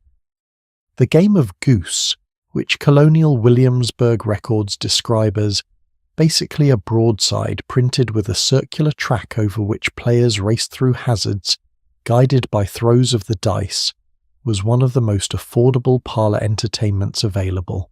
It cost about as much as a penny broadside. It could be played by any number of people, and it required no particular skill, which made it the sort of game that worked equally well for children and adults in the same room. Blindman's Buff was played by adults as enthusiastically as by children. Backgammon boards were fashionable among those who could afford the equipment. In the taverns that dotted every colonial town by 1761, John Adams observed that in most New England country towns you could find almost every other house with a sign of entertainment before it. Billiards and bowling contests gave ordinary men a social life that extended beyond the household. Conversation, though, was the great entertainment of the age, and I mean this not as a consolation prize, not as, well, they didn't have television, so they talked instead. I mean it as a genuine form of art that people in the 1700s took seriously in a way that we have largely stopped doing. The conversation of a cultivated colonial household was not small talk. It was practice deliberate, shaped by reading and observation, and the knowledge that the people in your immediate circle were your primary intellectual resource. There were no podcasts explaining the news to you. There were no think pieces offering pre-digested opinions on the events of the week. You formed your views in conversation, tested them against other people's arguments, revised them, or held them in the heat of an actual debate. John Adams's diary entries from the 1750s and 1760s describe evenings spent with friends that extended for hours, not drinking, not gaming, but simply talking. About law, about philosophy, about the nature of government and the rights of men, about what England owed the colonies and what the colonies owed each other. The American Revolution, in one very real sense, was talked into existence in evenings like these in farmhouses and tavern rooms, and drawing rooms by candlelight by people who had nothing to do after supper except think together. Benjamin Franklin understood this better than almost anyone. His Junto Club, founded in Philadelphia in 1727, was a weekly gathering of 12 tradesmen and artisans, not wealthy, not educated at university, not famous, who met on Friday evenings to share books, debate questions of morality and politics, and practice the art of discussion, according to rules Franklin himself devised. Members were required to bring a question to each meeting. They were prohibited from speaking with heat or fondness in defense of their own opinions. The goal was not to win, but to understand. The junto met more or less continuously for 38 years. That is 38 years of Friday evenings by candlelight talking. There is something here worth naming, and I want to say it carefully because I am not interested in the simple nostalgic version, the version that says the past was better and leaves it at that. I do not think the past was better. I think it was harder in most of the ways that matter. The colonial evening had genuine pleasures, but it also had cold and illness and boredom and all the ordinary frictions of people who could not get away from each other because there was literally nowhere to go. But I do think there is something worth asking.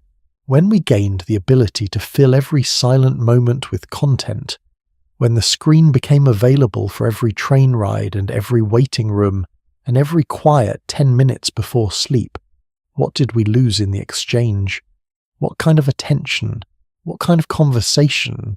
What kind of thinking is only possible when the evening has no programming? Do you have a friend you have not really talked to in months? Genuinely talked?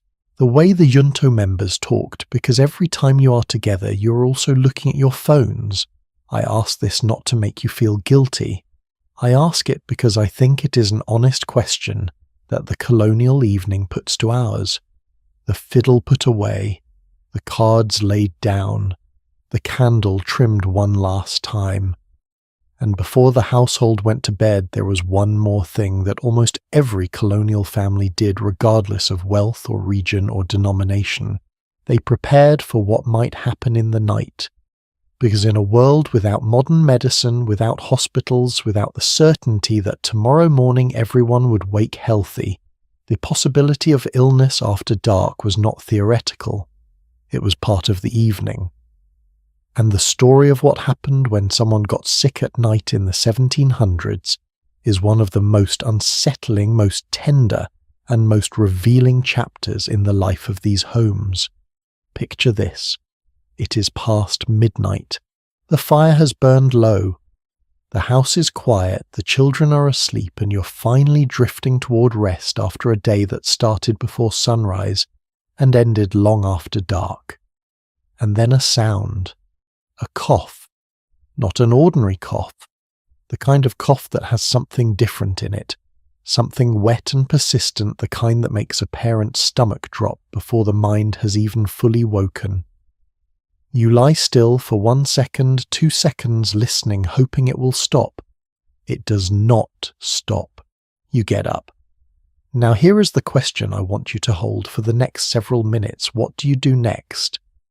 In our world, the answer involves a thermometer, a phone, a 24-hour pharmacy, and if things get serious enough, an emergency room staffed by people who went to medical school for a decade. The infrastructure of modern illness response is so deeply woven into our lives that we barely think of it as infrastructure at all. It is simply what you do. In the 1700s, none of that existed. Not a single piece of it. What happened when someone got sick at night in a colonial home was a story of remarkable improvisation, genuine love, and a medicine cabinet that by our standards was somewhere between useless and actively dangerous.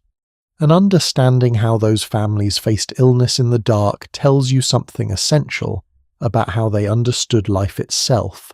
The first thing you need to know is how many physicians were actually available in colonial America, because the number is almost comically small by modern standards. One historian studying the 1770s estimated that across all of the American colonies combined a territory the size of Western Europe, with a population of roughly 2.5 million people, there were only about 200 physicians who held actual medical degrees. 200. These doctors had typically studied in Edinburgh or London because there were no medical schools in the colonies at all until 1765, when the first one opened in Philadelphia. Before that, the vast majority of people who called themselves doctors had learned through apprenticeship, watching a more experienced practitioner for a few years and then going out on their own. The knowledge they carried was a mixture of genuine observation, inherited wisdom, and some theories that we would now politely describe as mistaken. The cost of summoning even this imperfect help was also significant. Doctors' fees were not trivial for ordinary families. Travel roads were poor, and a doctor who lived 10 miles away in the rain and cold of a winter night was for all practical purposes as unreachable as a doctor on the other side of the ocean. The reality of rural colonial medicine was this: most families most of the time took care of their sick entirely on their own. So who exactly was the medical authority inside the colonial household the mother? Not by formal training, not by any credential anyone would recognize today, but by accumulated knowledge passed down through generations of women who had watched each other manage illness, who'd kept notes and recipes in the back pages of their household books, who had grown and dried and stored the herbs that formed the colonial medicine cabinet. Published housekeeping guides of the period routinely included detailed instructions in medical care alongside recipes for bread and preserves, because the line between cooking and healing was not clearly drawn. The woman who knew how to make a poultice was the same woman who knew how to make supper. One of the most widely circulated books in colonial Virginia was a guidebook called Every Man His Own Doctor, with the clarifying subtitle, The Poor Planter's Physician. Its premise was stated plainly in its introduction.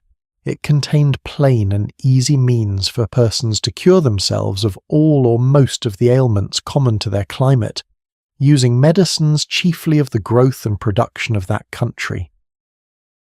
The book went through multiple editions and was read by candlelight in farmhouses across the colonies by women who were quite literally the only medical resource available to their families at 2 a.m.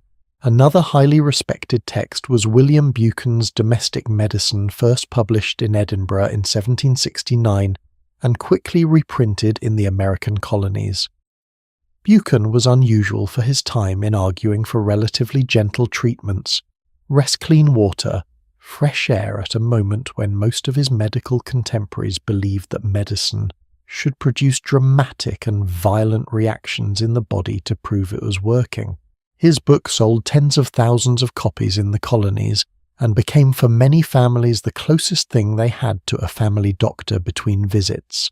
Betty Washington.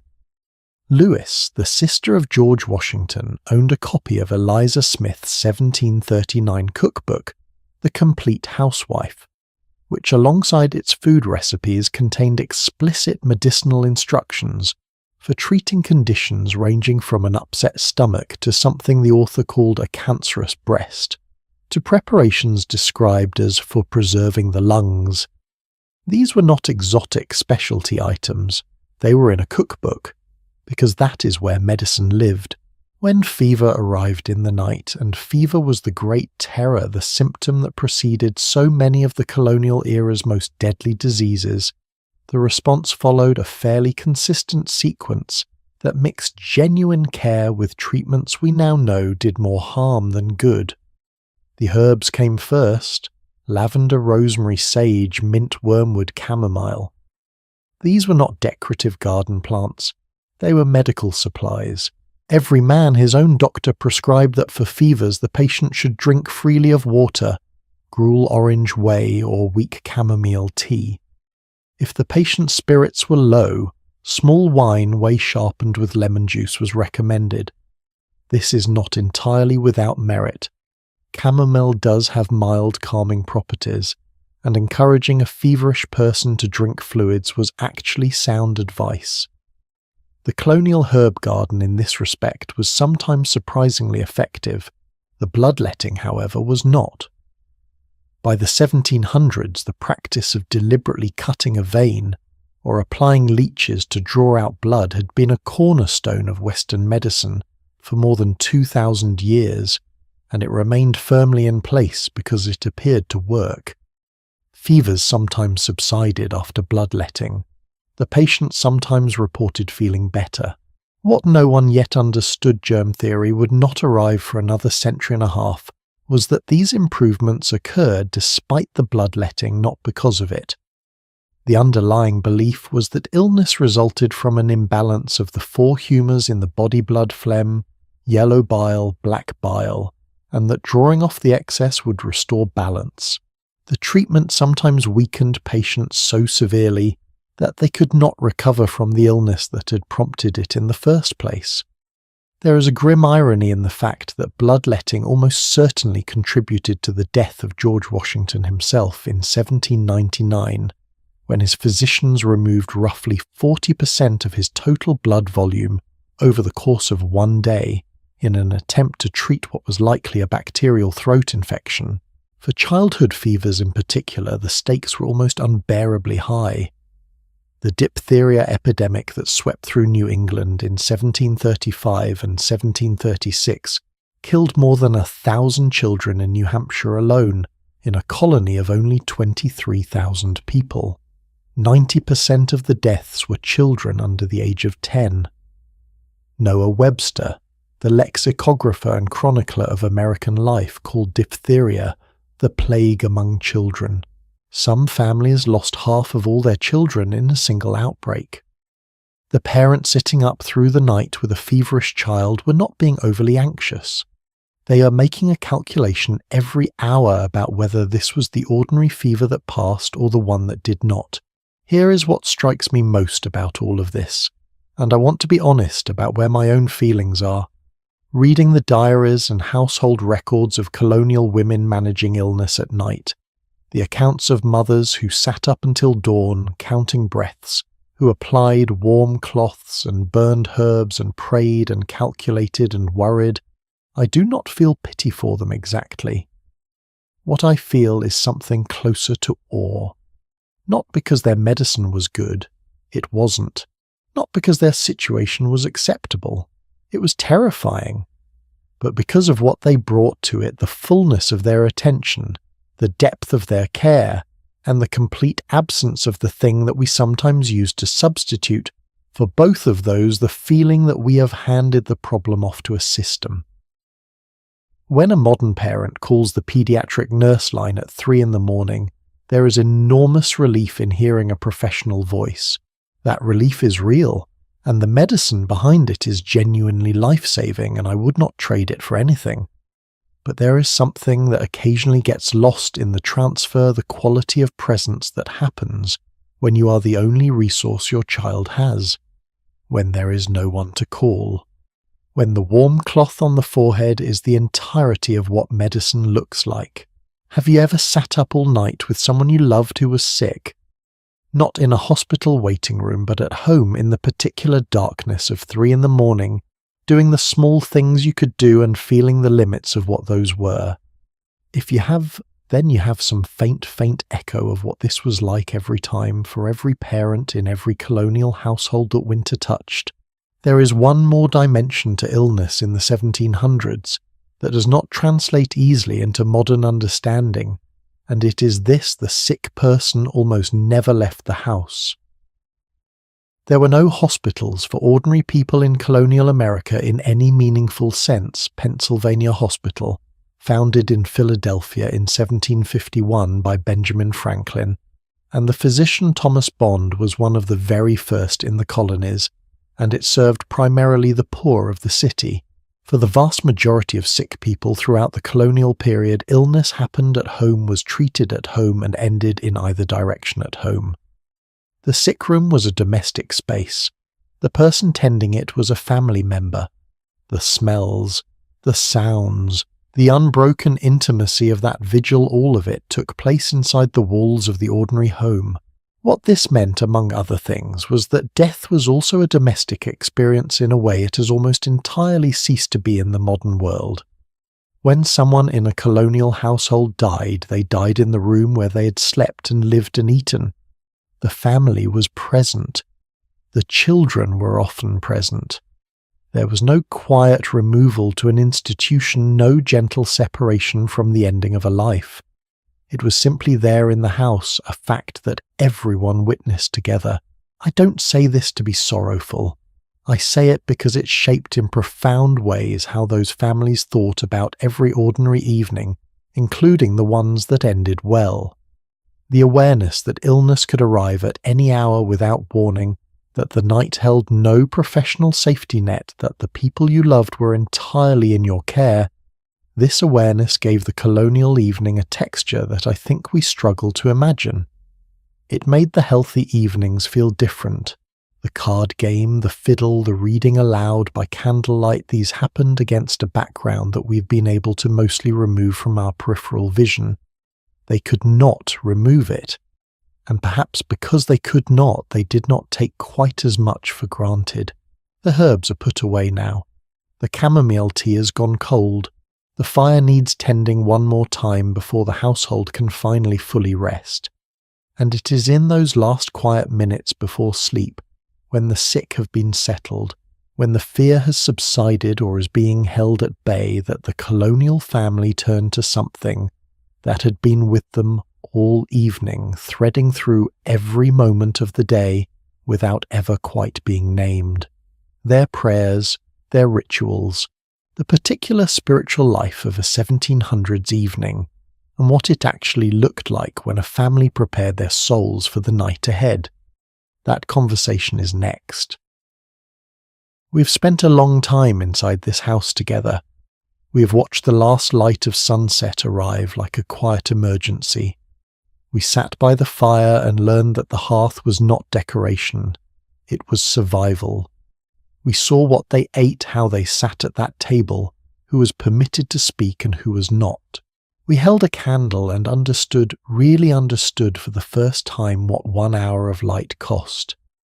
We followed the mother into the long dark of her evening labour. We put the children to bed with a prayer that acknowledged gently and unflinchingly that they might not wake. We played cards and listened to the fiddle. We sat up through the night with someone who was sick, armed with chamomile tea and a well-worn book of remedies, and tried to love our way through what medicine could not fix. Now we arrive at the last hour, the hour that comes after everything else has been done, when the candle has been burned as low as it can go and still be useful, when the house is finally actually quiet. What happened in that last hour in a 1700s home is something that most modern people, if they encountered it directly, would find either deeply moving or deeply foreign, and possibly both at once. Let us start with something that might surprise you. The single candle was often deliberately extinguished during the family prayers each evening. This was not poverty in the sense of carelessness. It was intentional. Alice Morse Earle, the historian who spent decades studying colonial domestic life, documented that Puritan ministers who already lived on modest incomes would extinguish the candle during evening prayers rather than let it burn through the recitation. The darkness was not an inconvenience. It was part of the posture. You did not need to see anything to speak honestly with God. The darkness was where honesty lived. What the Colonial family brought to their evening prayers was a theological understanding of nighttime that is genuinely difficult to recreate in the modern imagination. For the Puritans of New England and the Anglicans of Virginia alike, going to sleep was not simply a biological necessity. It was a small surrender, a brief death. The body laying down its consciousness, releasing its grip on the day, entering a state that no one fully controlled, and from which return was not technically guaranteed. This is why, as Christian History magazine documented from Puritan devotional sources, the evening prayer was specifically structured around what they called secret exercises, a private interior accounting that happened just before sleep. At night they reviewed the day's behaviour, gave thanks for whatever blessings had arrived, repented of whatever had been said or done that should not have been submitted themselves, anew to the will of God, and deliberately, consciously embraced mortality, not as a morbid exercise, as a preparation. The Puritans had a phrase for this practice, embracing mortality, and what strikes me about it every time I come back to this material is that they were not being theatrical, they were being practical. In a world where the diphtheria epidemic of 1735 could kill 1,000 children in New Hampshire in a single season, in a world where a fever that arrived in the night might be ordinary, or might be the beginning of the end, the possibility that you would not wake up was not a philosophical abstraction. It was a reasonable statistical concern. Preparing yourself for it was simply good sense. This structure of evening devotions varied by region and denomination, but the shape was recognizable across the colonial world. In the Puritan household of New England, family prayers were a fixed institution, the third of the 3 private exercises that organized the devout colonial day alongside morning devotion and mealtime blessing. The Bible was read in course, meaning chapter by chapter sequentially through the whole text. Not selected passages chosen for comfort or relevance, the whole thing from beginning to end in order. A psalm was sung. Prayers were offered not from a prayer book, but extemporaneously in the Father's own words, which was itself a skill that colonial men worked to cultivate, because the quality of one's family prayers was a matter of genuine social standing in the community. Cotton Mather, the Boston minister whose diaries are among the most intimate records of Puritan domestic life, wrote movingly about kneeling with his daughter Katie at the end of one evening's private conference between them. He had led her through a spiritual conversation about her soul, and then he wrote, "I thereupon made the child kneel down by me, and I poured out my cries unto the Lord that he would lay his hands upon her, and bless her, and save her, and make her a temple of his glory. It will be so, it will be so." The repetition of that last phrase, "it will be so," is one of the most quietly heartbreaking things in the colonial record. Here is a man who knew, as every colonial parent knew, that the child kneeling beside him might not survive to adulthood, whose own 14 children had not all survived, and who chose in that knowledge not despair, but insistence. Not certainty, he did not have certainty, but determination.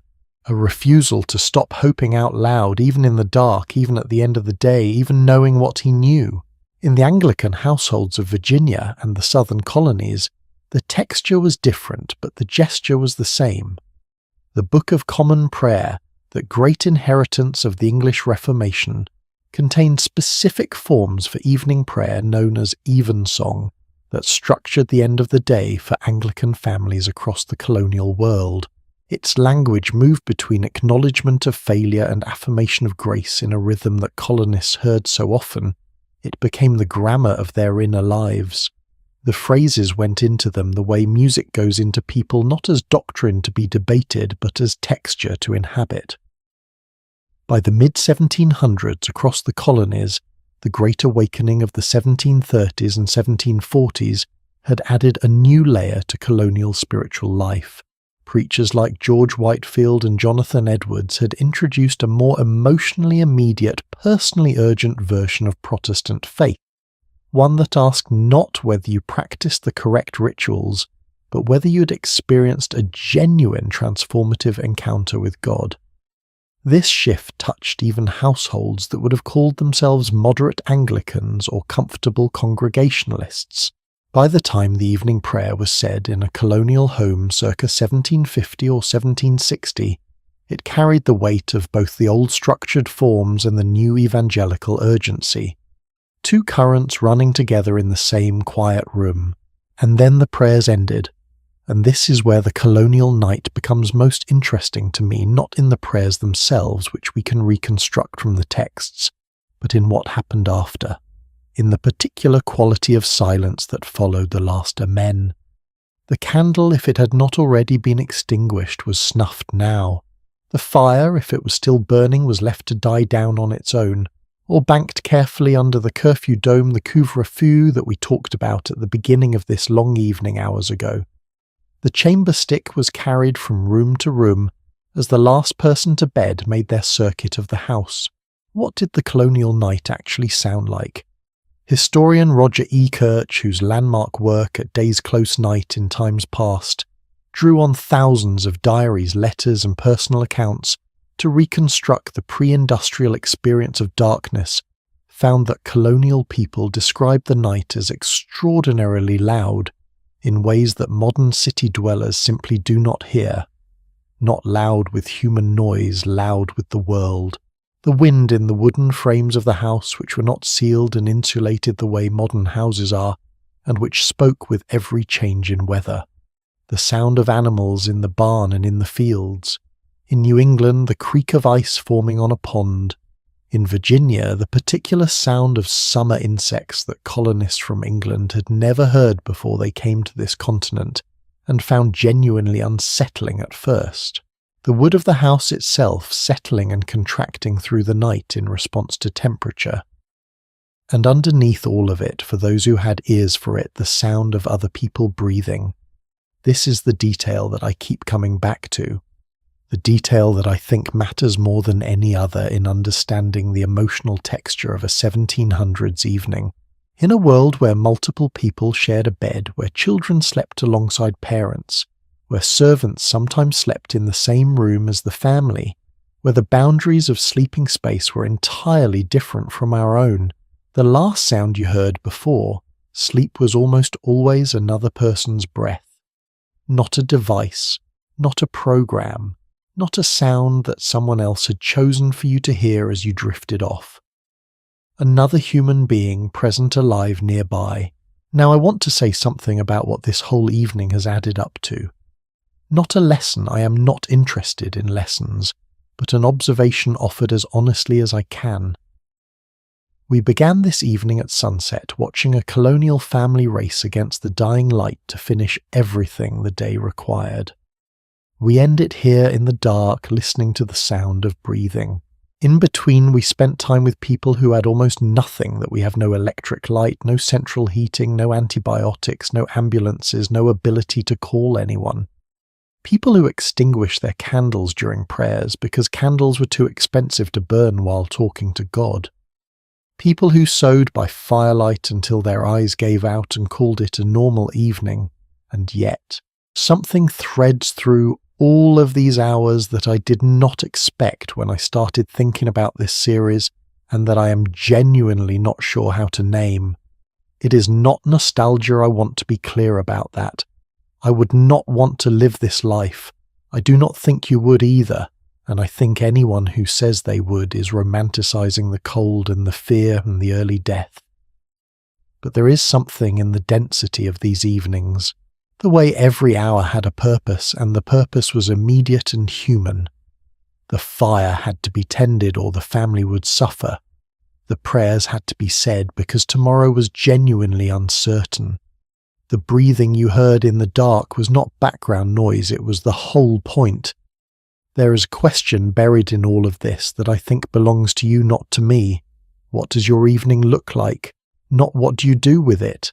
I know what you do with it, because I do the same things. But what does it feel like when it ends? When the last screen goes dark and the house goes quiet, is there something there in that quiet? Some small version of what those colonial families touched every night? Or have we built so many layers between ourselves and the dark that we can no longer quite feel it? I don't ask that to make you feel guilty about your phone. I ask it because I think it is the most interesting question the 1700s can put to us.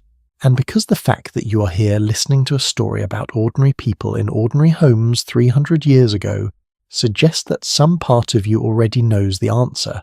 The last candle is out now. The fire is a few slow embers, orange and patient. Outside, the colonial night does what it always does. It gets darker than you can quite believe, darker than any room you have ever been in the stars, visible in a way that residents of modern cities have almost entirely lost the ability to see. Inside the house, one by one, the breathing slows. The day is done. Thank you for spending this evening here. What we covered together was never just a history of houses or routines or old ways of doing things. It was a portrait of what it means to be human when the margins are thin, when the light costs something, when the night is real, when the people you love are the whole radius of your world. If any part of this evening stayed with you, a detail that surprised you, a question that opened rather than closed, I would genuinely love to know which one. Drop it in the comments. Tell me the moment where you thought I did not know that, or I did not expect to feel that way about something so ordinary. Those are the moments I work toward.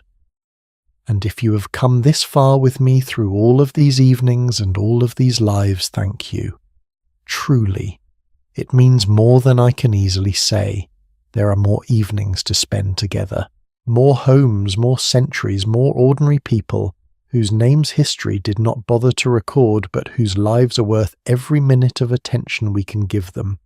I will see you in the next one. Until then, take care of the people in your house tonight. Light something warm if you can. And when the last screen goes dark, listen just for a moment to the sound of the room around you. It has more in it than you think.